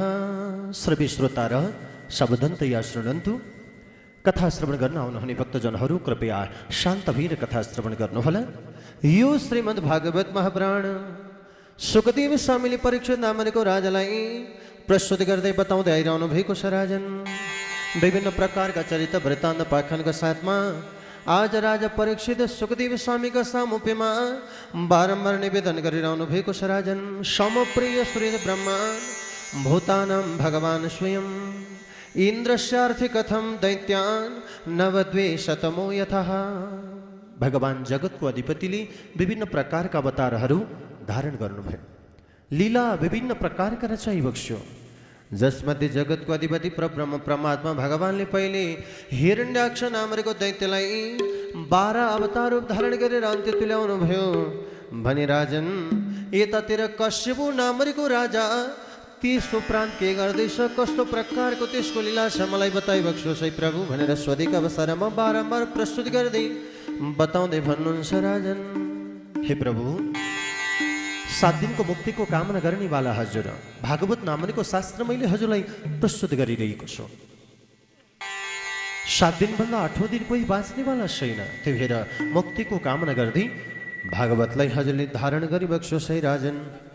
विभिन्न प्रकारका पाख्यान चरित्र वृत्तान्तका साथमा कश्यपु नामको राजा सर्वप्रथम आफ्नो भाइको अन्त्य भइसकेपछि आफ्ना समस्त प्रकारका जनौलाई लिएर ब्रह्माजीको कठोर तपमा जुट्न थाले। राजन ब्रह्माको तप गर्दै गर्दै गर्दै जाँदा परब्रह्म परमात्मा सृष्टिकर्ता ब्रह्माजी प्रसन्न भइबक्स्यो, जसका प्रभावका माध्यमले कश्यपु नामको राजाले ब्रह्माजीका साथमा वरदान माग्दा भए प्रभु हे प्रभु मलाई वरदान प्रदान गर्नुहोस्, मर्दै नमर्ने यस्तो प्रकारको वरदान मैले पाऊँ।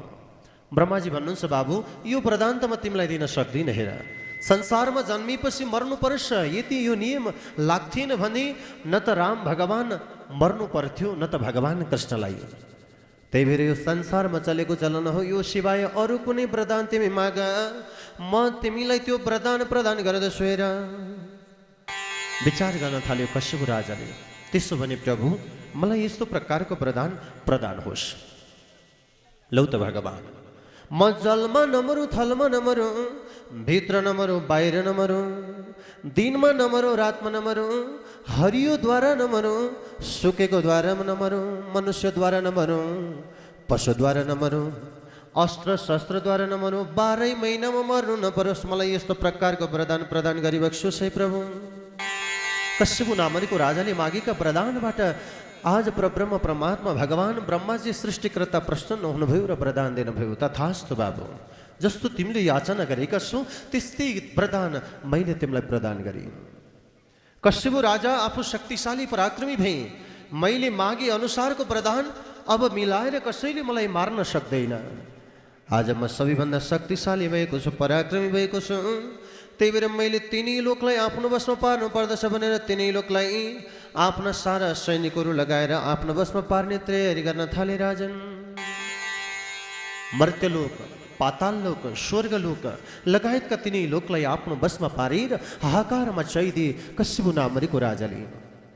त्यसै अवसरमा आज प्रभु परमात्मा भगवानका भक्तहरू माने देवगणहरू प्रभुका सामोप्यमा पुगेर बारम्बार जगतको अधिपति प्रभु परमात्मा भगवानलाई भज्दै बारम्बार पुकार गरिरहेका थिए। राजन, हरि पालनकर्ता विष्णुजी परसों शरण, पालनकर्ता विष्णुजी परस शरण, आपत पर्यो लौन हमलाई रक्षा गर्न। पालनकर्ता विष्णुजी परस शरण, आपत पर्यो लौन हमलाई रक्षा गर्न।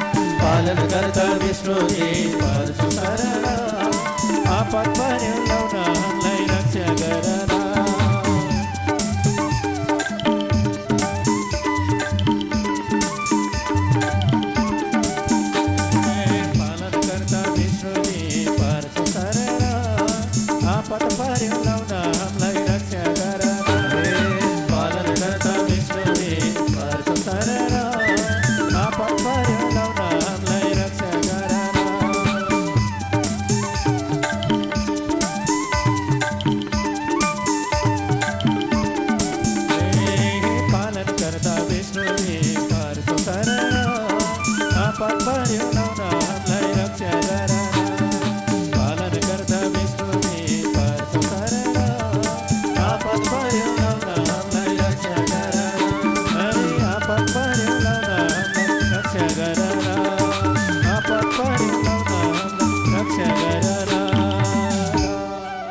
लौ त भगवान, आपद परिरहेको छ, विपद परिरहेको छ, रक्षा प्रदान गरे बक्सोस् है प्रभु। बारम्बार पुकार गर्दै प्रार्थना गर्दै जगतको अधिपतिका गाथा गुणानुवादहरू गाउँदै भजिरहेकै अवसरमा विभिन्न प्रकारका चरित्र वृत्तान्त पाखनका साथमा आज प्रभु ब्रह्माजीका वरदानद्वारा वरदान प्राप्ति पश्चात जब कश्यप नामरीको राजाले तिनै लोकलाई आफ्नो वशमा पारी, त्यसै अवसरमा भगवान देवताहरूलाई मार्ग प्रदान गराइबक्सो।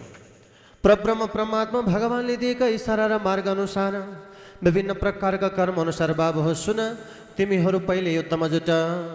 आज परास्त तुल्याउन सकिनौ भने म तिमीहरूका रक्षाका निमित्त कुनै न कुनै उपाय रचाउनेछु है।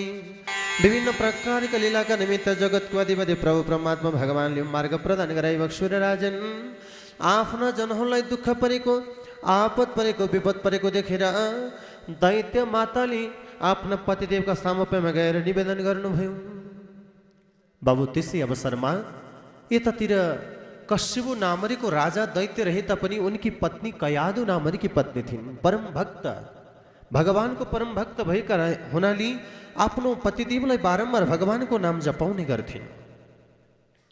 यता देवताकी मातालाई बडो चिन्ता पर्यो। आफ्नो पुत्रलाई दुःख परेको देखेर विभिन्न प्रकारका उपायहरू लगाइरहनु भएको थियो भगवान। समय व्यतीत हुँदै गयो। देवताहरूलाई दुःख आपद विपदबाट मुक्त प्रदान गराउनका निमित्त भगवानले दिएकै वरदान अनुसार कश्यप नामरीका राजाका वंशमा परम भक्त, परम ज्ञानी, परम तेजस्वी, परम शक्तिशाली भक्त प्रहलादको उत्पत्ति हुन पुग्यो। राजन, बोलिए भक्त प्रहलादको। भक्त प्रहलाद उत्पत्ति भइसकेपछि प्रभु प्रहलाद वृद्धि हुँदै बढ्दै जानुभयो। आज जसका प्रभावका कारणले गर्दा कश्यप नामरीको राजा विभिन्न प्रकारका आपदायी अवस्थामा परिरहेका थिए। राजन, आफ्नो पुत्रले आफू दैत्य भए तापनि देवताको नाम जप्ने र देवताका मार्गहरूलाई मार्ग प्रदान गर्ने भएको हुनाले सारा जनलाई मार्ग प्रदान गराइरहेका थिए। राजन, त्यसै अवसरमा पुत्रलाई साथमा लिएर कश्यप नामरीको राजा आफ्ना गुरुका सामोप्यमा जाने तयारी गर्न थाल्नुभयो। प्रभु, आफ्ना दैत्य गुरुका सामुप्यमा पुर्याएर आफ्नो पुत्रलाई गुरुदेवलाई निवेदन गर्नुहोस् है गुरुदेव, यो मेरो पुत्र प्रहलाद, यसले आज शत्रुको नाम मात्र जप्छ, त्यही भएर यसलाई ज्ञान प्रदान गर्नु पर्यो, म जस्तै पराक्रमी र शक्तिशाली बनाउनु पर्यो। लौ त प्रभु, आज हजुरले मेरो पुत्रलाई म जस्तै बनाइदिबक्सोस् है भनेर भक्त प्रहलादलाई दैत्य गुरुका सामुप्यमा ल्याएर स्थापित गराइबक्सो। आज कश्यप नामको राजाले राजन समय व्यतीत हुँदै जाँदा दैत्य गुरुले भक्त प्रहलादलाई मार्ग प्रदान गर्न थाले। हेर बाबु, त भनेको दैत्य पुत्र भएको हुनाले पराक्रमी शक्तिशाली बन्नु पर्दछ, अस्त्र शस्त्र विद्यामा त पारङ्गत हुनु पर्दछ। मैले भनेको मान, यिनै मार्गलाई तैँले धारण गर्नुपर्दछ। यी विभिन्न प्रकारका मार्गका माध्यमलाई लिएर त पढ है भनेर पाठ दिएर दैत्य गुरु सवार भएका अवसरमा भक्त प्रहलादजी आफ्ना साथीभाइहरूलाई बटुल्नुहुन्थ्यो र हेर बाबु, यस्तो होइन, प्रभुको महामन्त्र जप्नु पर्दछ, भगवानको मन्त्रका प्रभावले परमात्मा प्रसन्न हुने गर्नुहुन्छ भनेर सारा साथीभाइलाई बटुलेर ओम नमो भगवते वासुदेवाय महामन्त्रलाई जपाउने गर्नुहुन्थ्यो अरे। वासुदेवाय वासुदेवाय मेरो पोको सर हजुर सेवाय, वासुदेवाय वासुदेवाय मेरो पोको सर हजुर सेवाय, वासुदेवाय वासुदेवाय मेरो पोको सर हजुर सेवाय।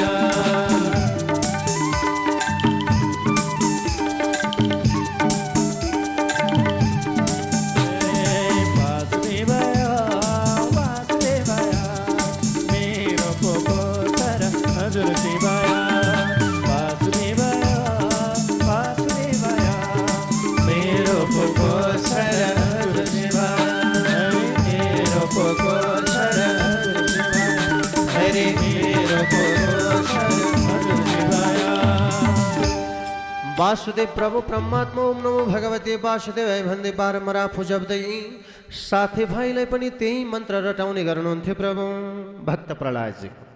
ए बाबु हो, यही मन्त्र जप ओम नमो भगवते वासुदेवाय। हुन्छ हुन्छ भन्थे साथीभाइ, बारम्बार त्यही मन्त्र जपिरहन्थे। समय बित्दै हुँदै गयो, दैत्य गुरुको आगमन भयो। हेर्छन् त भगवानको मन्त्र जपिरहेका छन्। आज दैत्य भएर आज प्रभु परमात्मा जो शत्रु हो, शत्रुका नामलाई गानगाथा गाइरहेका छन्। सम्झाउनु भयो बाबु हो, कश्यप राजाले थाहा पाए भने मलाई मार्छन् र। ए बाबु, मैले भनेको मान। बारम्बार सम्झाएर फेरि पनि पाठ दिए। दैत्य गुरु जानुभयो, तैपनि भक्त प्रहलादजी तिनै मन्त्र जपेर बसिरहनु भएको थियो। ओम नमो भगवते वासुदेवाय। दैत्य गुरु आउनुभयो। अब मैले केही गर्न सक्ने भएन, यसलाई लिएर जान्छु भनेर सरासर कश्यप राजाका सामुप्यमा पुर्याउनु भयो। हे महाराज, यो हजुरको पुत्र प्रहलाद, यसलाई मैले सम्झाउन सक्ने भएन। मैले पढाएको पनि मान्दैन। जे पढाए पनि यसले हजुरको शत्रुको नाम मात्र जप्छ। शिष्यले भनेको मानेन भने गुरुलाई बडो चिन्ता पर्छ कि होइन? पढाउने टिचरलाई थाहा होला। भनेको मानिदिएका खण्डमा गुरुलाई पनि आनन्द हुन्छ। प्रहलादजीले बारम्बार आज शत्रुको नाम जपेको हुनाले कश्यप राजाका सामुप्यमा दैत्य गुरुले ल्याएर सुम्पिनु भएर आफू आफ्नो मार्गतिर सवार भइरहेको छु राजन। त्यसपछि कश्यप राजाले सोध्न थाले, ए बाबु सुन त, तैँले त शत्रुको नाम जप्छ सरी, कहाँबाट थाहा पाइछ त्यो नारायणीको नाम? कसले सिकायो तँलाई? भक्त प्रहलादजी भन्नुहोस्, है पिताजी, मैले जानेको हो प्रभु। जसले विश्व ब्रह्माण्ड जगतलाई चलाइरहेको छ त्यसको नाम नजपे कसको नाम जप्नु त? आज बारम्बार प्रभु आफ्ना पिताजीका सामुप्यमा बताइरहेका भक्त प्रहलादजी रुष्ट भएका कश्यप राजाले भक्तलाई आज मैले जाने छु मेरै छोरा भएर मेरै शत्रुको नाम बुझक्छ। त्यही भएर आज त मेरो पनि शत्रु भइसेर बाबु, या त मैले भनेको मान, होइन भने म तँलाई नै वध गर्छु भनेर कश्यप नामको राजाले विचार गरे। पहिले यसलाई बन्दी गृहमा ल्याएर थुनामा हाल्छु, खानै नदिकन राखेपछि तपाईँलाई थाहा होला। कश्यप राजाले आफ्नो सेनापतिलाई आज्ञा प्रदान गरे। समातेर सेनापतिले बन्दी गृहमा ल्याएर थुनामा हालिदियो। कयौं दिनपछि गएर हेर्दा त भक्त प्रहलादजीका अगाडि 84 व्यञ्जन तयारी भएको परमात्माका गाथा गुणानुवाद गाइरहेका, बारम्बार भगवानलाई भजेर बसिरहेका। होइन के खाएर बाँचे छ त? भक्त प्रहलाद आफ्नो पितालाई भन्नुहुन्छ, प्रभु के खानु छ र? रामको नाम, कृष्ण नाम, हरि नाम, शिव नाम, यिनै नामलाई जप्ने मेरो हो काम पिताजी भनेर आफ्नो पितालाई आफ्नो मार्ग प्रदान गराउँदै प्रस्तुत गर्दै भन्नुहुन्छ, रे राम नाम लड्डु पेडा, कृष्ण नाम घिउ, राम नाम लड्डु पेडा, कृष्ण नाम घिउ, हरि नाम चीनी मिश्री घोली घोली पियो। राम नाम लड्डु पेडा, कृष्ण नाम घिउ, हरि नाम चीनी मिश्री घोली घोली पियो।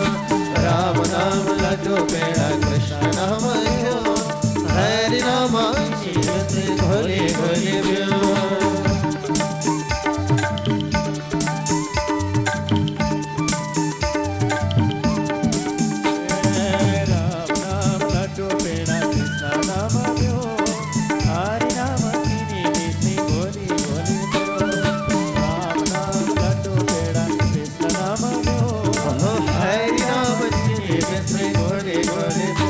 आज हरि नाम चीनी मिश्री घोली घोली पियो, हो हरि नाम चीनी मिश्री घोली घोली पियो। पिताजी राम नाम लड्डु पेडा, कृष्ण नाम घिउ, हरि नाम चीनी मिश्री घोली घोली पियो। यही खाएपछि मटाइन्छ, त्यही भएर खानी गर्नुहोस् हजुर पनि। राम नामलाई पान गर्नुहोस्, कृष्ण नामलाई पान गर्नुहोस्, हरि नामलाई पान गर्नुहोस्। यिनी नाम सर्वोपरि छन् है पिताजी। बारम्बार पकार गर्दै ज्ञान प्रदान गराइरहनु भएको छ रे। राम नाम हिराको हार, कृष्ण नाम सुन, राम नाम हिराको हार, कृष्ण नाम सुन, बुद्ध नाम मोतीको हार, सबै एकै हो। राम नाम हिराको हार, कृष्ण नाम सुन, बुद्ध नाम मोतीको हार, सबै एकै हो।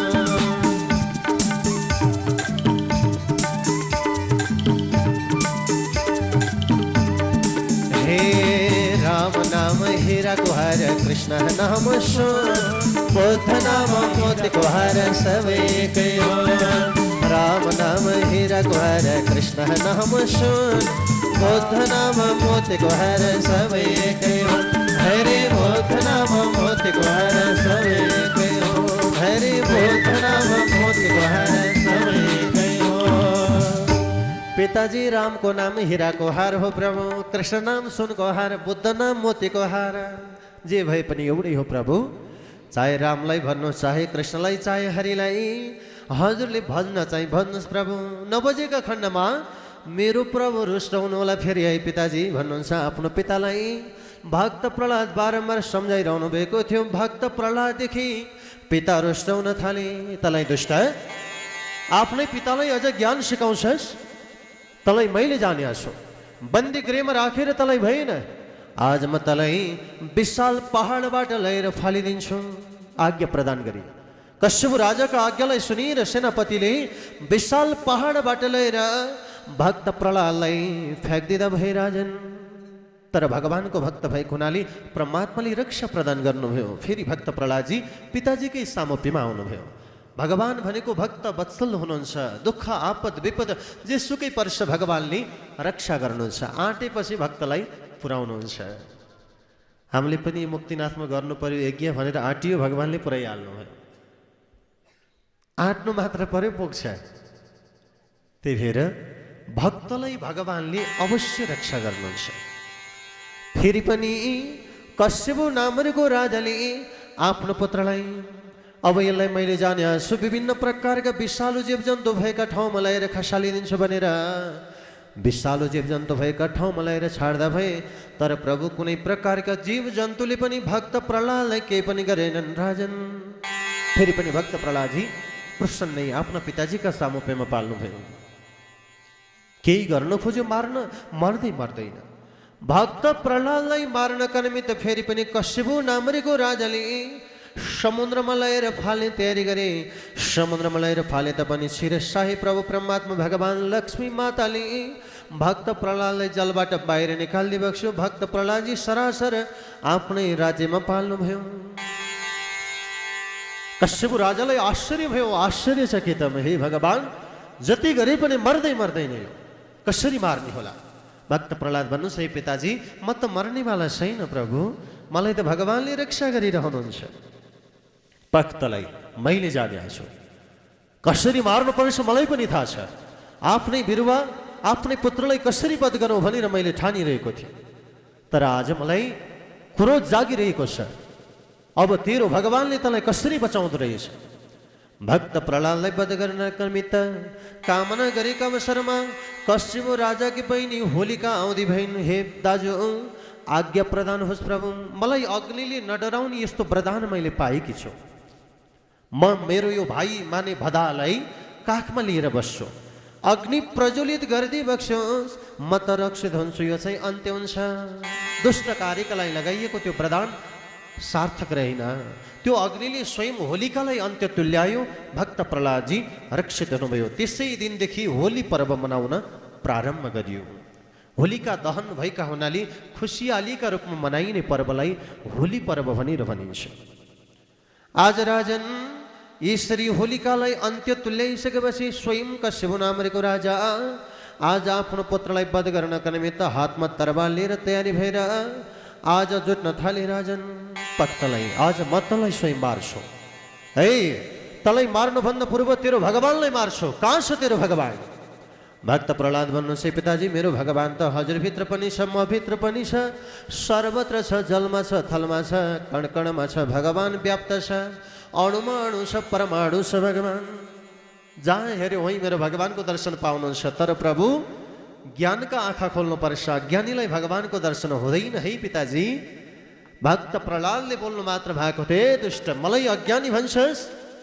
भक्तलाई आज कश्यप नामको राजालाई भक्त प्रहलादजी बारम्बार पुकार गर्दै बताइरहनु भएको थियो, अरे यो पनि हरिको, त्यो पनि हरिको, सारा संसार हरिको, म पनि हरिको, यो पनि हरिको, त्यो पनि हरिको, सारा संसार हरिको, म पनि हरिको, यो पनि हरिको, त्यो पनि हरिको, सारा संसार हरिको, म पनि हरिको।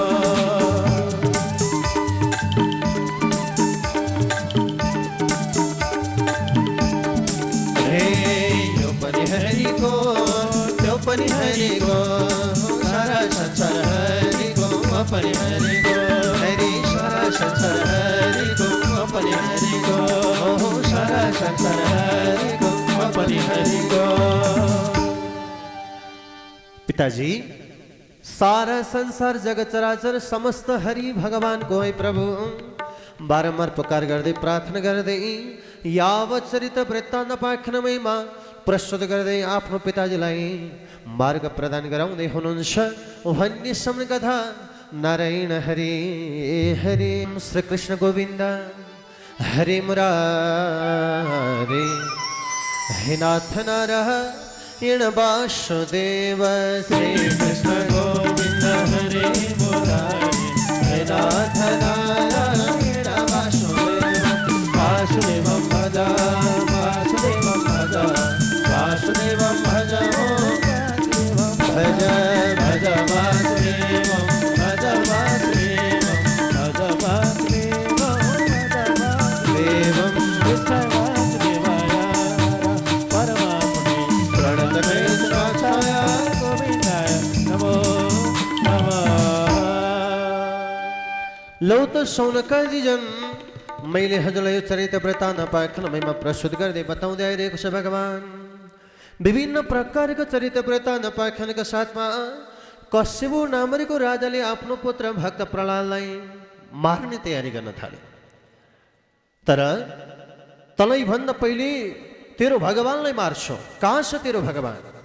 भक्त प्रहलादी भन्नुहुन्छ, पिताजी, जहाँ हेऱ्यो त्यही मेरो भगवान, जलमा हेरे जलमा, स्थलमा हेरे थलमा, भित्र हेरे भित्र, बाहिर हेरे बाहिर, हजुर भित्र पनि मेरो भगवान, म भित्र पनि मेरो भगवान। भक्त प्रहलादले बोलेका वचनलाई सुनेर क्रोधित भएको कश्यप राजा हातमा तरवार लिएर लौ त देखा तेरो भगवान कहाँ छ। भक्त प्रहलादजी देखाउँदै जानुभयो, यहाँ पनि मेरो भगवान छ, यहाँ पनि मेरो भगवान। देखाउँदै देखाउँदै जाँदा एउटा विशाल स्तम्भमा पुग्नुभयो, यहाँ छ तेरो भगवान। भक्त प्रहलादजी भन्नुहुन्छ, यहाँ पनि छ मेरो भगवान। लौ त तेरो भगवान छ भने पहिले तेरो भगवानलाई मार्छु, त्यसपछि तँलाई मार्छु भनेर तरवार निकालेर विशाल स्तम्भमा प्रहार गर्ने तयारी गरेका अवसरमा त्यहाँबाट प्रभु परमात्मा भगवान नृसिंह अवतारको रूपमा उत्पत्ति भइबक्स्यो। प्रभु बोलिए नृसिंह अवतार भगवानको। नृसिंह अवतारको रूपमा उत्पत्ति हुनुभएका प्रभु परमात्मा बरु ऋषिले ज्वाजल हुनुभएको थियो। प्रभु विचित्र रूप धारण गर्नुभएको, शिर विशाल सिंहको जस्तो, शरीर मनुष्यको जस्तो, अंग प्रत्यंग आज परमात्मा आधा पशुको त आधा मनुष्यको नङ्ग्राहरू रहिरहेका यस्तो विचित्र रूप धारण गर्नुभएका परमात्मा कश्यप नामरेका राजाका सामोप्यमा तँलाई दुष्ट, मेरो भक्तलाई दुःख दिनेवाला तँलाई पापी, आज अन्त्य तुल्याउनेकै निमित्त मैले यो रूप धारण गरे हुँ प्रभु भनेर भगवानले कश्यप राजालाई समातेर आफ्ना जाङमाथि स्थापित गराउनु भयो। र हे कश्यप तैँले प्रदान पाएको थिए सुन, के जलमा छस्? छैन भगवान। थलमा छस्? थलमा पनि छैन। सारा सोध्दै सोध्दै जानुहुन्छ, वरदान अनुसार सारा मिलाएर तँलाई मैले अस्त्र शस्त्रद्वारा पनि नमार्ने भनेको हुनाले मेरै नङ्ग्रा यी हातका नङ हेर्दाखेरि सुके जस्ता छन्, काट्यो भने पलाएको पलाइ गर्छन्। त्यही भएर तँलाई मैले हरियोद्वारा पनि मार्ने छैन, सुकेको द्वारा पनि मार्ने छैन भनेको थिएँ। जलमा पनि मार्दिन, थलमा पनि मार्दिन भनेको थिएँ। 12 महिनामा मार्दिन भनेको थिएँ। अधिक मास माने 13औं महिना पारेर मैले तँलाई वध गर्दैछु। आज भगवानले यसरी कश्यप नामरेको राजालाई आफ्नो जाङमा राखेर वक्षस्थललाई च्यातेर अंग प्रत्यंग अलग तुल्याउँदै आज भक्त प्रहलादलाई दुःख दिनेवाला कश्यपलाई भगवानले अन्त्य तुल्याइबक्स्यो राजन।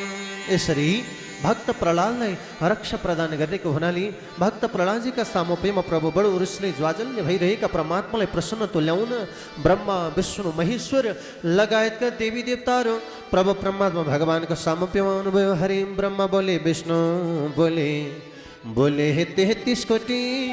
ब्रह्मा बोले, विष्णु बोले, बोले हे 33 कोटी।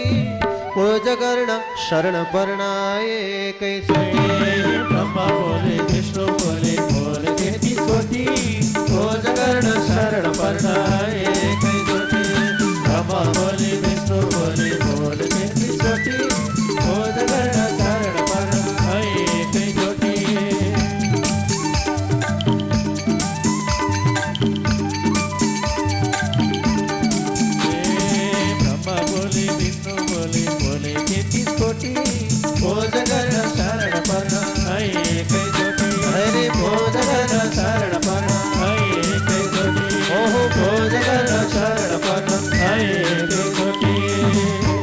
ब्रह्मा आउनुभयो, भगवान विष्णु आउनुभयो, शिव आउनुभयो, इन्द्रादि देवगणहरू आए।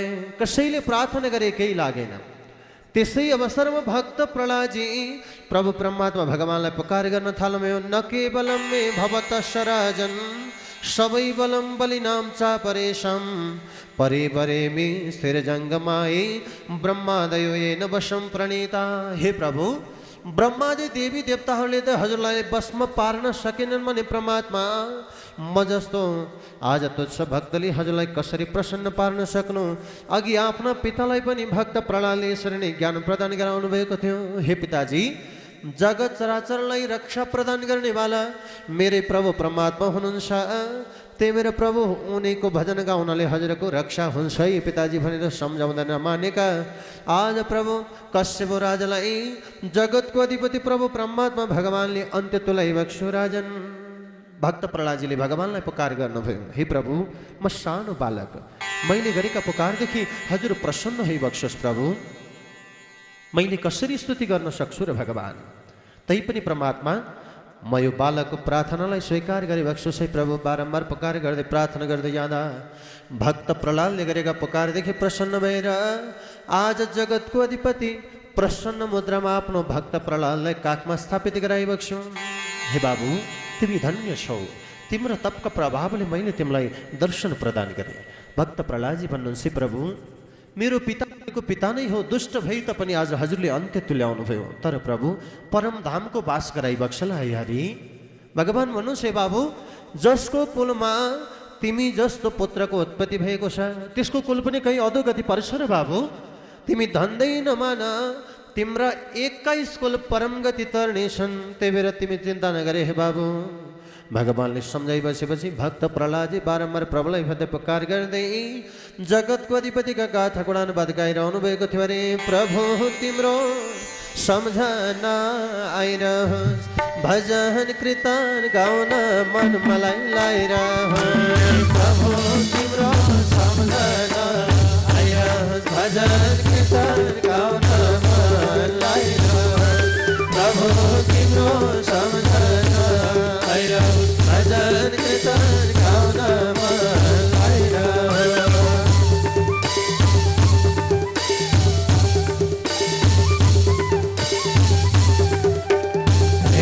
प्रभु तिम्रो सम्झना आइरहोस्, भजन कीर्तन गाउन मन लाइरहोस्।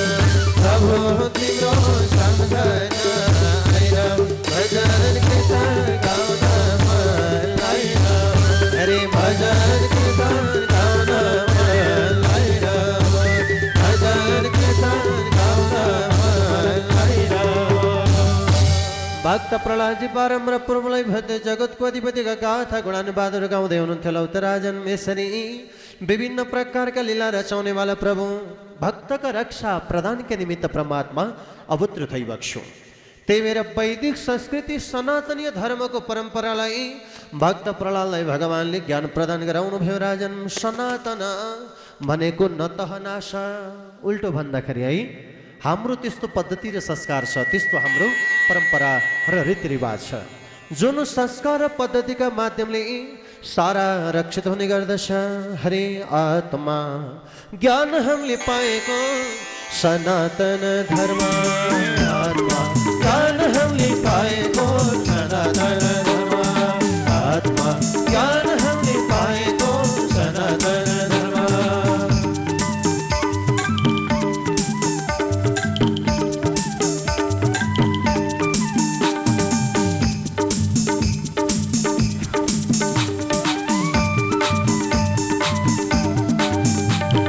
सनातन धर्म छोडी मनको ले चल्ती, सनातन धर्म छोडी मनको ले चल्ती, मन्तिर मण्डले हुन जाला गल्ती। आत्मा ज्ञान हामीले पाएको सनातन धर्म, आत्मा ज्ञान हामीले पाएको सनातन धर्म।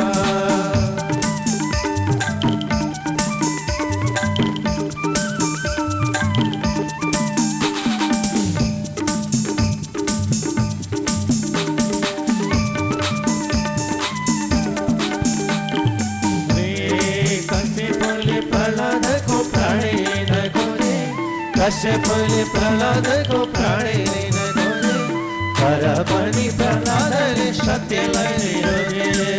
आत्मा ज्ञान हामीले पाएको सनातन धर्म, आत्मा ज्ञान हामीले पाएको सनातन धर्म।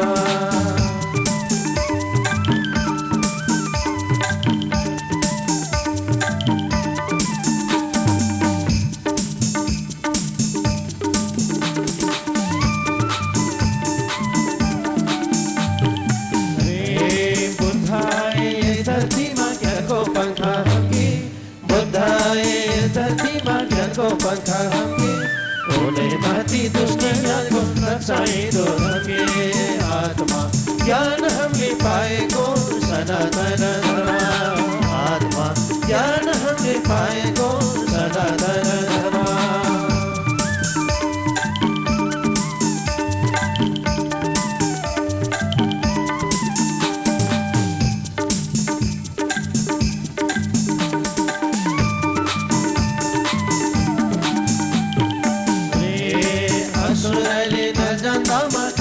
पर्यो सुली, असुरले नजान्दामा खर्नु पर्यो सुली, सोलरमाको शङ्ख फुकी चढाउने मागुले। आत्मा ज्ञान हामीले पाए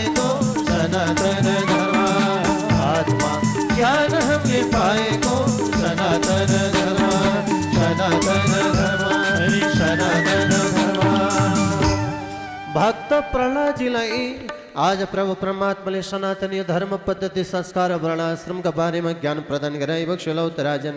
मैले हजुरलाई चरित्र वृत्तान्त पाठ्यक्रममा प्रस्तुत गर्दै बताउँदै आइरहेको छु प्रभु।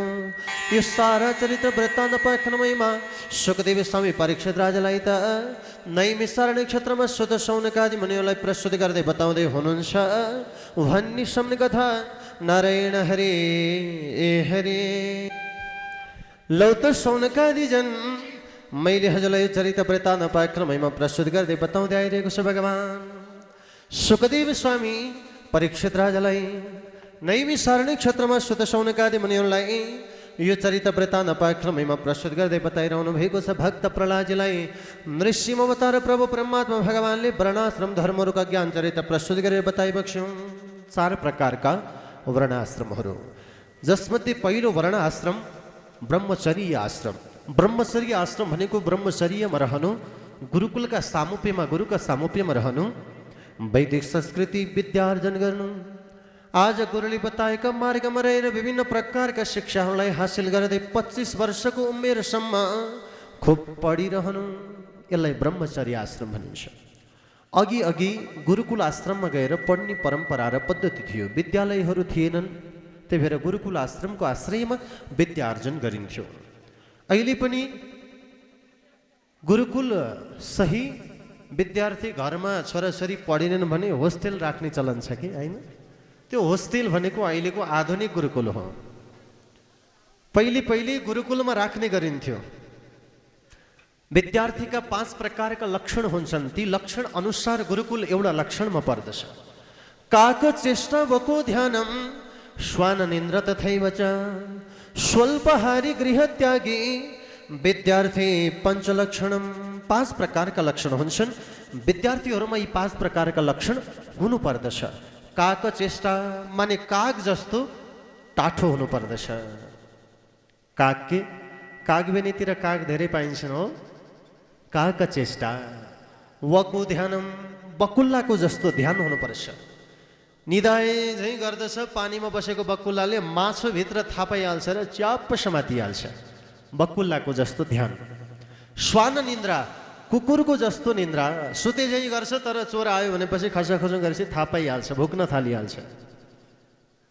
स्वल्पहारी, थोरै खानुपर्छ, धेरै खायो भने निन्द्रा लाग्छ।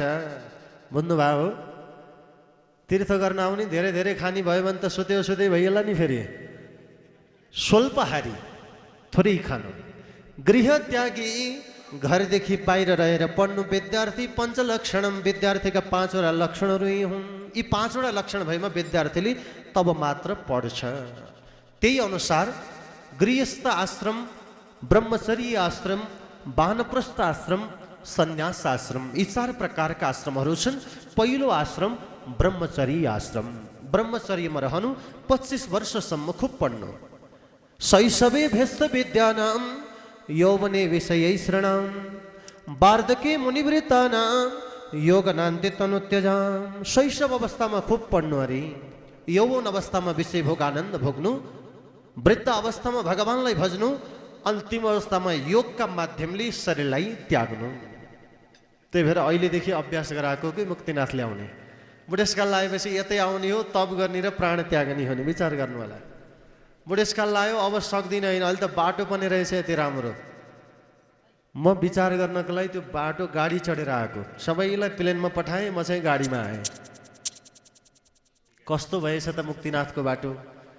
करिब म 12 वर्ष पहिले आएको थिएँ, कस्तो भएछ त भनेर बाटो हेरेर आएको, हाइवे भन्दा राम्रो रहेछ, यति राम्रो बाटो बनिसकेछ भनेपछि नरनारायण भगवान स्वयं तपस्या गर्न आएको यो पुण्य भूमि हो मुक्तिनाथ क्षेत्र, जहाँ स्वयं नरनारायण भगवानको तपस्यामा आज स्वयं आफू नै यो पुण्य भूमिलाई योग्य ठानेर तपस्या गर्न आएको यो पावन भूमि हो।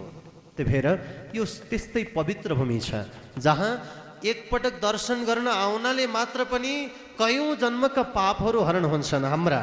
अब यही मुस्ताङमै बस्ने व्यक्तिको कति पाप हरण भयो होला, पापै छैन होला यता बस्नेको त। त्यही भएर यी 4 प्रकारका वर्णाश्रमहरूमध्ये ब्रह्मचर्य आश्रम रहेर यी सारा प्रकारका कर्महरूलाई धारण गर्नु। गृहस्थ यताम पदमीं वेदिना एन चाञ्जसा यदि देवेशु ब्रूहि मादृशो गृहमूढभिः। ब्रह्मचर्य आश्रमलाई पूर्ण तुल्याएर गृहस्थ आश्रममा प्रवेश हुनु। गृहस्थ आश्रम कहिलेसम्म त भन्दा 60 वर्षसम्म घरमा बस्नु भन्छ। अब 60 वर्ष काटेका जति घर नजानु, अब यतै बसे हुन्छ।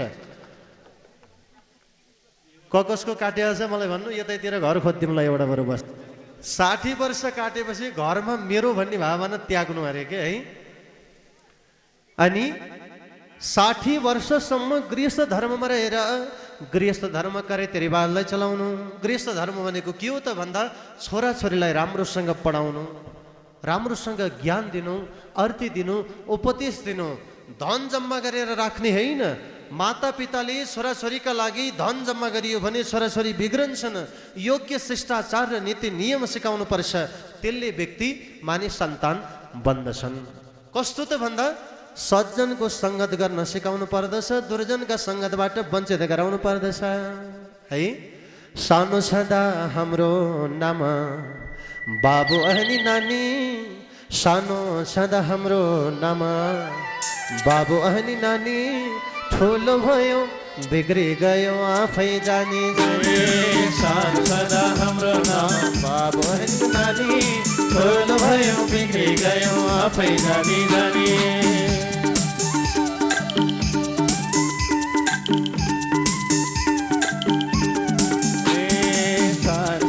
हाम्रो नाम बाबु अनि नानी, ठुलो भयो बिग्री गयो आफै जानी जानी। हाम्रो नाम बाबु अनि नानी, ठुलो भयो बिग्री गयो आफै जानी जानी। ठुलो भयो बिग्री गयो आफै जानी जानी। हो ठुलो भयो बिग्री गयो आफै जानी जानी। लौतराजन वर्णाश्रम धर्महरूका माध्यमका कारणले गर्दा सानो छँदा हाम्रो नाम बाबु अनि नानी, ठुलो भयो बिग्री गयो आफै जानी जानी। सानो छँदा व्यक्तिले सङ्गतका प्रभाव पाएमा राम्रो काम गर्छ। सङ्गत नराम्रो भयो भने पतन हुँदै जान्छ। त्यही भएर सज्जन सङ्गतको गराउने गर्नुपर्दछ। सज्जनको सङ्गतले बन्ने ज्ञानी मानी, सज्जनको सङ्गतले बन्ने ज्ञानी मानी, दुर्जनको सङ्गतले पतन हुँदै जाने। सज्जनको सङ्गतले बन्ने ज्ञानी मानी, दुर्जनको सङ्गतले पतन हुँदै जाने। सज्जनको सङ्गतले बन्ने ज्ञानी मानी, दुर्जनको सङ्गतले पतन हुँदै जाने।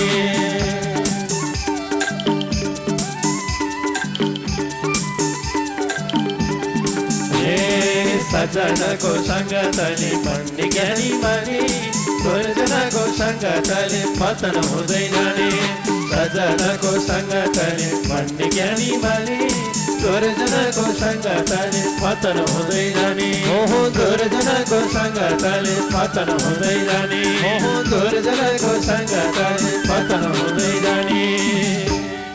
सज्जनको सङ्गत भएमा ज्ञानी मानी बन्न पाइन्छ। दुर्जनको सङ्गत भएमा पतन हुँदै गइन्छ। यदि सज्जन संसर्गे भविष्यति भविष्यति, यदि दुर्जन संसर्गे पतिष्यति पतिष्यति। दुर्जनको सङ्गत भयो भने व्यक्ति बिग्रन्छ, सज्जनको सङ्गत भयो भने व्यक्ति सप्रन्छ। त्यही भएर गृहस्थ धर्ममा मातापिताले यही मार्ग आफ्ना सन्तानलाई प्रदान गर्नुपर्दछ। लौ त भगवान यिनै गृहस्थ धर्मलाई धारण गरेर आफ्ना बालबच्चाहरूलाई योग्य शिक्षा, योग्य मार्ग, योग्य संस्कार प्रदान गराएर पति पत्नी भनेको रथको दुईटा पाङ्ग्रा हो, कहिले पनि झगडा गर्न हुँदैन। बुझ्नुभयो? झगडा गर्यो भने घर चल्दैन। अलिअलि झगडा फेरि कहिलेकाहीँ गरे पनि हुन्छ। घरमा आगो बाल्दाखेरि के अगनमा दुईटा आगाको अगुल्टालाई ठोकिएन भने आगो पनि बल्दैन कि। अलिअलि झगडा गरेर घर बिग्रदैन। तर घरको कुरो बाहिर ल्याउन हुँदैन, त्यति हो। घर बिग्रने कहिले पनि घरको कुरो बाहिर लानु हुँदैन। आज राजन जसका प्रभावका माध्यमले गृहस्थ धर्मलाई परिपूर्ण तुल्याएर वानप्रस्थ धर्ममा प्रवेश हुनु। 60 वर्षपछि घरमा ताला चापी छोरा बुहारीलाई सुम्पिनु। लौ मारे, अब के हो तिमीहरूकै काम, पाले पनि तिमीहरूकै काम।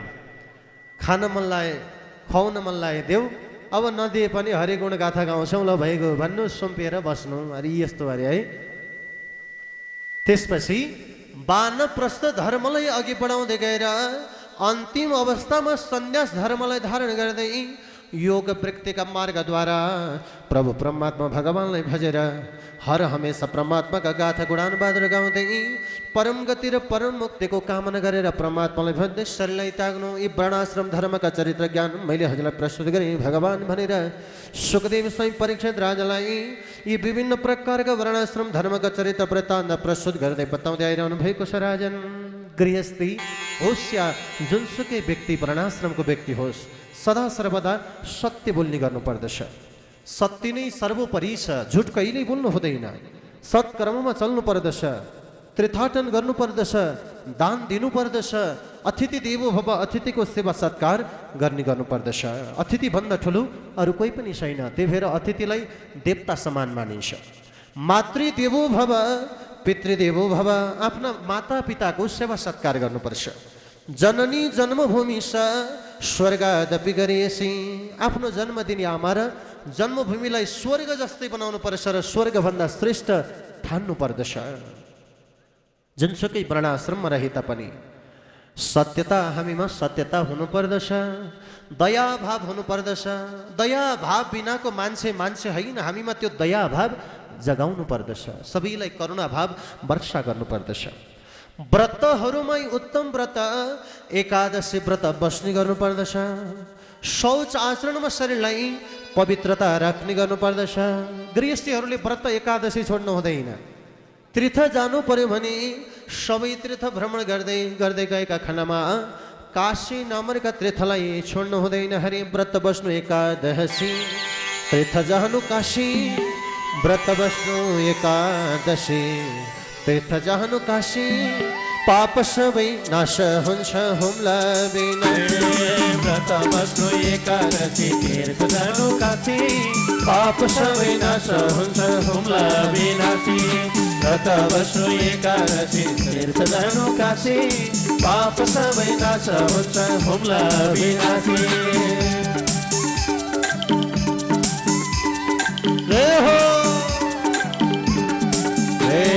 व्रत बस्नु एकादशी, तीर्थ जानु काशी, पाप सबै नाश हुन्छ हुम्ला बिनासी। ओहो पाप सबै नाश हुन्छ हुम्ला बिनासी। ओहो पाप सबै नाश हुन्छ हुम्ला बिनासी।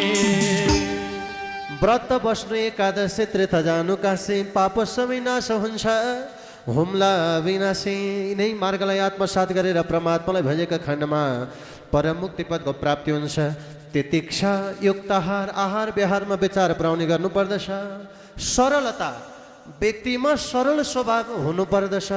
जस्तो सुकै ज्ञानी होस्, धनीमानी होस्, सुख समृद्धि आनन्द भोगेको होस्, सरलता व्यक्तिमा छैन भने व्यक्ति कहिले पनि पूर्ण हुन सक्दैन। त्यही भएर व्यक्तिमा सरलता हुनुपर्दछ। आज सरलता भनेकै ज्ञान र आज गहना व्यक्तिको त्यही नै हो। राजन अगाडि गएर विभिन्न प्रकारका कर्महरू र ज्ञानहरूमध्ये सन्तोषम परमं सुखम, सदा सर्वदा व्यक्ति सन्तोषी हुनुपर्दछ। सन्तोषभन्दा सुखहरू केही पनि छैन। असन्तोषी सदा दुखी, सन्तोषी सदा सुखी।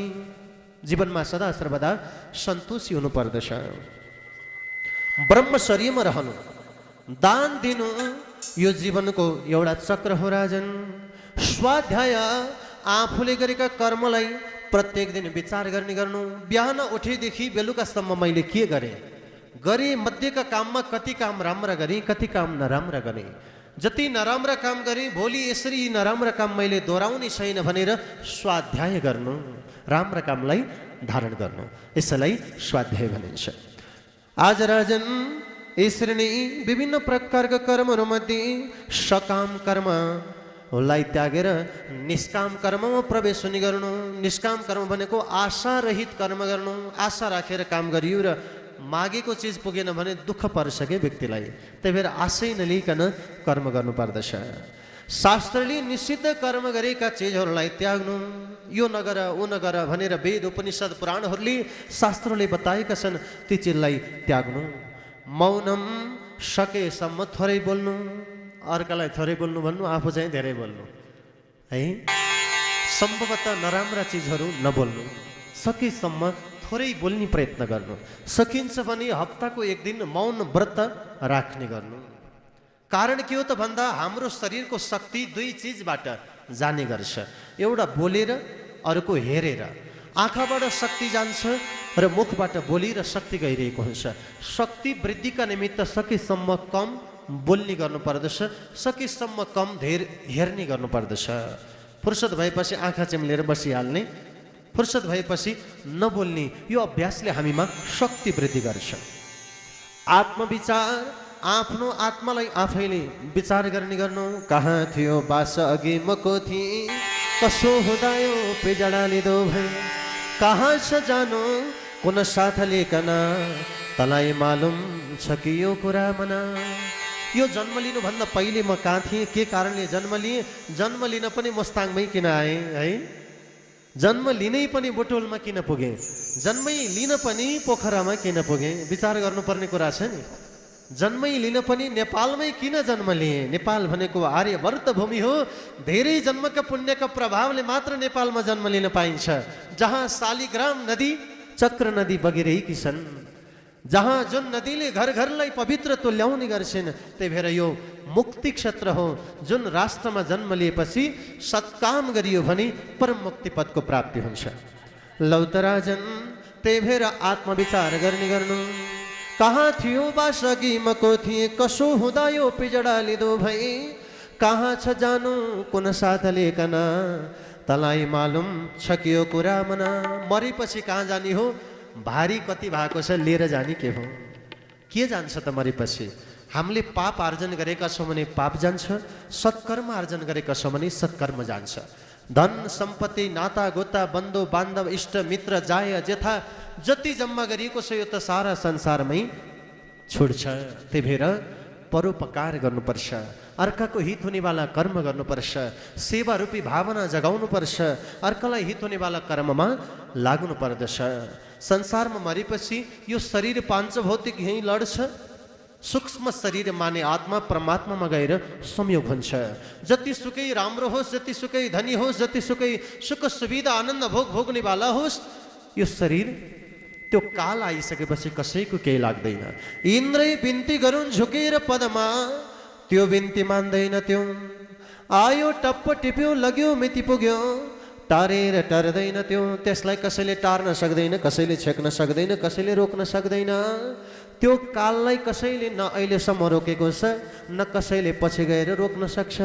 त्यही भएर म मर्दैछु एक दिन भन्ने भावना जगाउनु पर्दछ। लौ त भगवान यो वर्णाश्रम धर्महरूका चरित्र वृत्तान्त पाखनमै मध्ये आज मैले हजुरलाई गृहस्थ धर्म, वानप्रस्थ धर्म, सन्यास धर्मका चरित्र वृत्तान्त पाखनमैमा प्रस्तुत गरेँ प्रभु भनेर। विभिन्न वर्णाश्रम धर्म चरित्र वृत्तान्त पाखनमैमा प्रस्तुत गर्दै, मुक्ति चरित्र पाखनमैमा प्रस्तुत गर्दै बताउँदै हुनुहुन्छ राजन।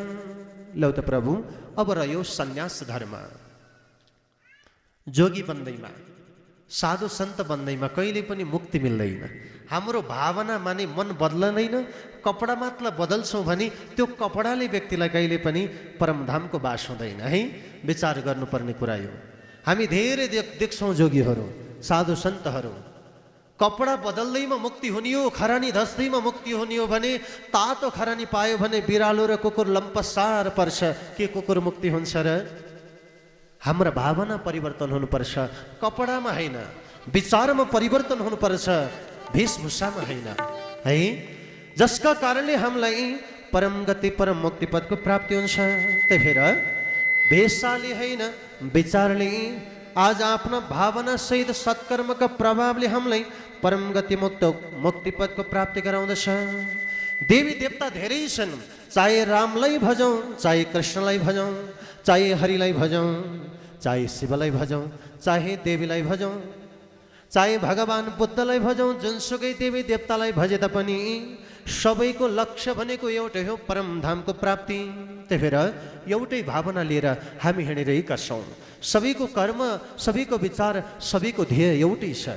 त्यही भएर उनी परब्रह्म परमात्मा भगवानलाई भज्दै परम मुक्ति पदको कामना गर्नुपर्दछ। रे राम, अयोध्याको राम लक्ष्मण, मथुराको श्याम, अयोध्याको राम लक्ष्मण, मथुराको श्याम नाम मात्र फरक रहेछ रहेछ एउटै अयोध्याको राम लक्ष्मण मथुराको श्याम नाम मात्रै फरक रहेछ रहेछ एउटै काम अयोध्याको राम लक्ष्मण मथुराको श्याम नाम मात्रै फरक रहेछ रहेछ एउटै काम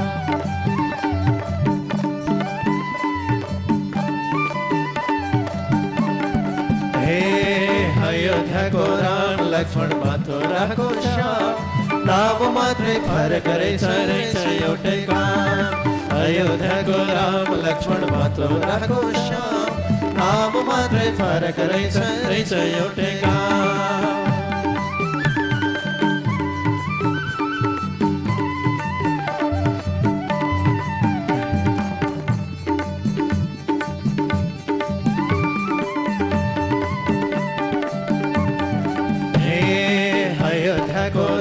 लक्ष्मण मथुराको श्याम नाम मात्रै फरक रहेछ रहेछ एउटै काम हरे नाम मात्रै फरक रहेछ रहेछ एउटै काम हरे नाम मात्रै फरक रहेछ रहेछ एउटै काम अयोध्याको राम लक्ष्मण मथुराको श्याम नाम मात्र फरक रहेछ रहेछ एउटै काम चाहे राम होस् चाहे कृष्ण होस् चाहे हरि होस् चाहे बुद्ध होस् जुनसुकै देवी देवतालाई भजे तापनि पुग्ने गन्तव्य स्थल भनेको एउटै हो त्यही भएर आफूले भजेका देवतालाई ठुलो र अर्काले भजेका देवतालाई सानो भनेर भन्न हुँदैन राजन सबै देवता बराबर सबै देवता समान हैन भेदभाव गर्नु हुँदैन एक दिनको समय हो हाम्रा शरीरका अंग प्रत्यङ्ग मध्ये हाम्रा हातका 5 वटा औँलाहरू झगडा गर्न थालेछन् 5 वटा औँला झगडा गर्दाखेरि चोर औँलाले भन्दो रहेछ सबैभन्दा ठुलो म हुँ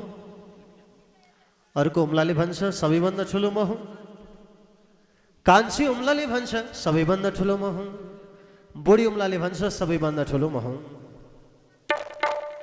ती औँलाको झगडा भएको सुनेर भगवानका सामुप्यमा पुगे हे प्रभु लौ न भगवान हामी मध्ये झगडा भयो हाम्रो झगडाको समाधान हजुरले वकालत गरिदिनु पर्यो ए बाबु हो के भयो हा प्रभु म ठुलो हो भन्छु भन्छ कान्छी औँलाले साइली औँलो म ठुलो माझी औँलो म ठुलो चोर औँलो म ठुलो बढी औँलो म ठुलो भगवान सम्झाउनुहुन्छ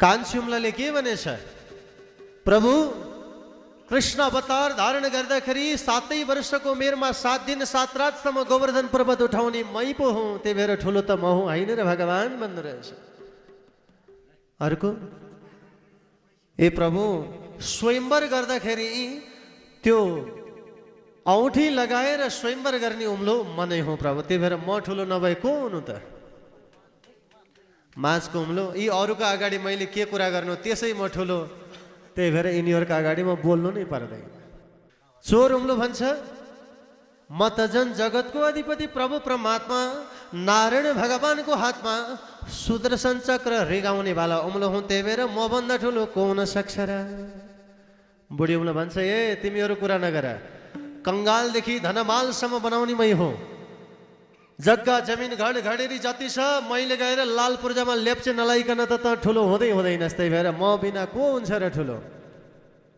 उम्लाको झगडा देखेर भगवानलाई बडो आश्चर्य लाग्यो ए बाबु हो हेर ढुङ्गाको भर माटोलाई माटोको भर ढुङ्गालाई त्यसरी नै प्रत्येक औँला तिमी आफूमा आफै श्रेष्ठ छौ तर कोही भन्दा कोही ठुलो छैन हेर मानेनन् भगवानले परीक्षा लिनुभयो त्यसो भने सुन म तिमीहरूका हातमा थोरै लड्डु बनाउने पिठो राखिदिन्छु कुन औँलाले बनाउँदो रहेछ लौ त हेरौँ भगवानले राखिदिबक्स्यो कान्छी औँलो यसो यसो गर्छ आउँदैन त तेरो लड्डु नै बनेन अर्को औँलो पनि आयो बनाउन खोज्छ लड्डु नै बन्दैन माझी औँलो म त लामो छु बनाइहाल्छु कि भन्छ लड्डु बन्दैन बुढी औँलो आयो लड्डु नै बनेन आखिर लड्डु बनाउनका लागि 5 औँला मिल्नु पर्दो रहेछ त्यो 5 औँला बिना लड्डु बन्दो रहेनछ त्यस्तै जगतमा जगत चलाउनका निमित्त पृथ्वी जल तेज वायु आकाश यी पञ्चतत्त्वका अधीनले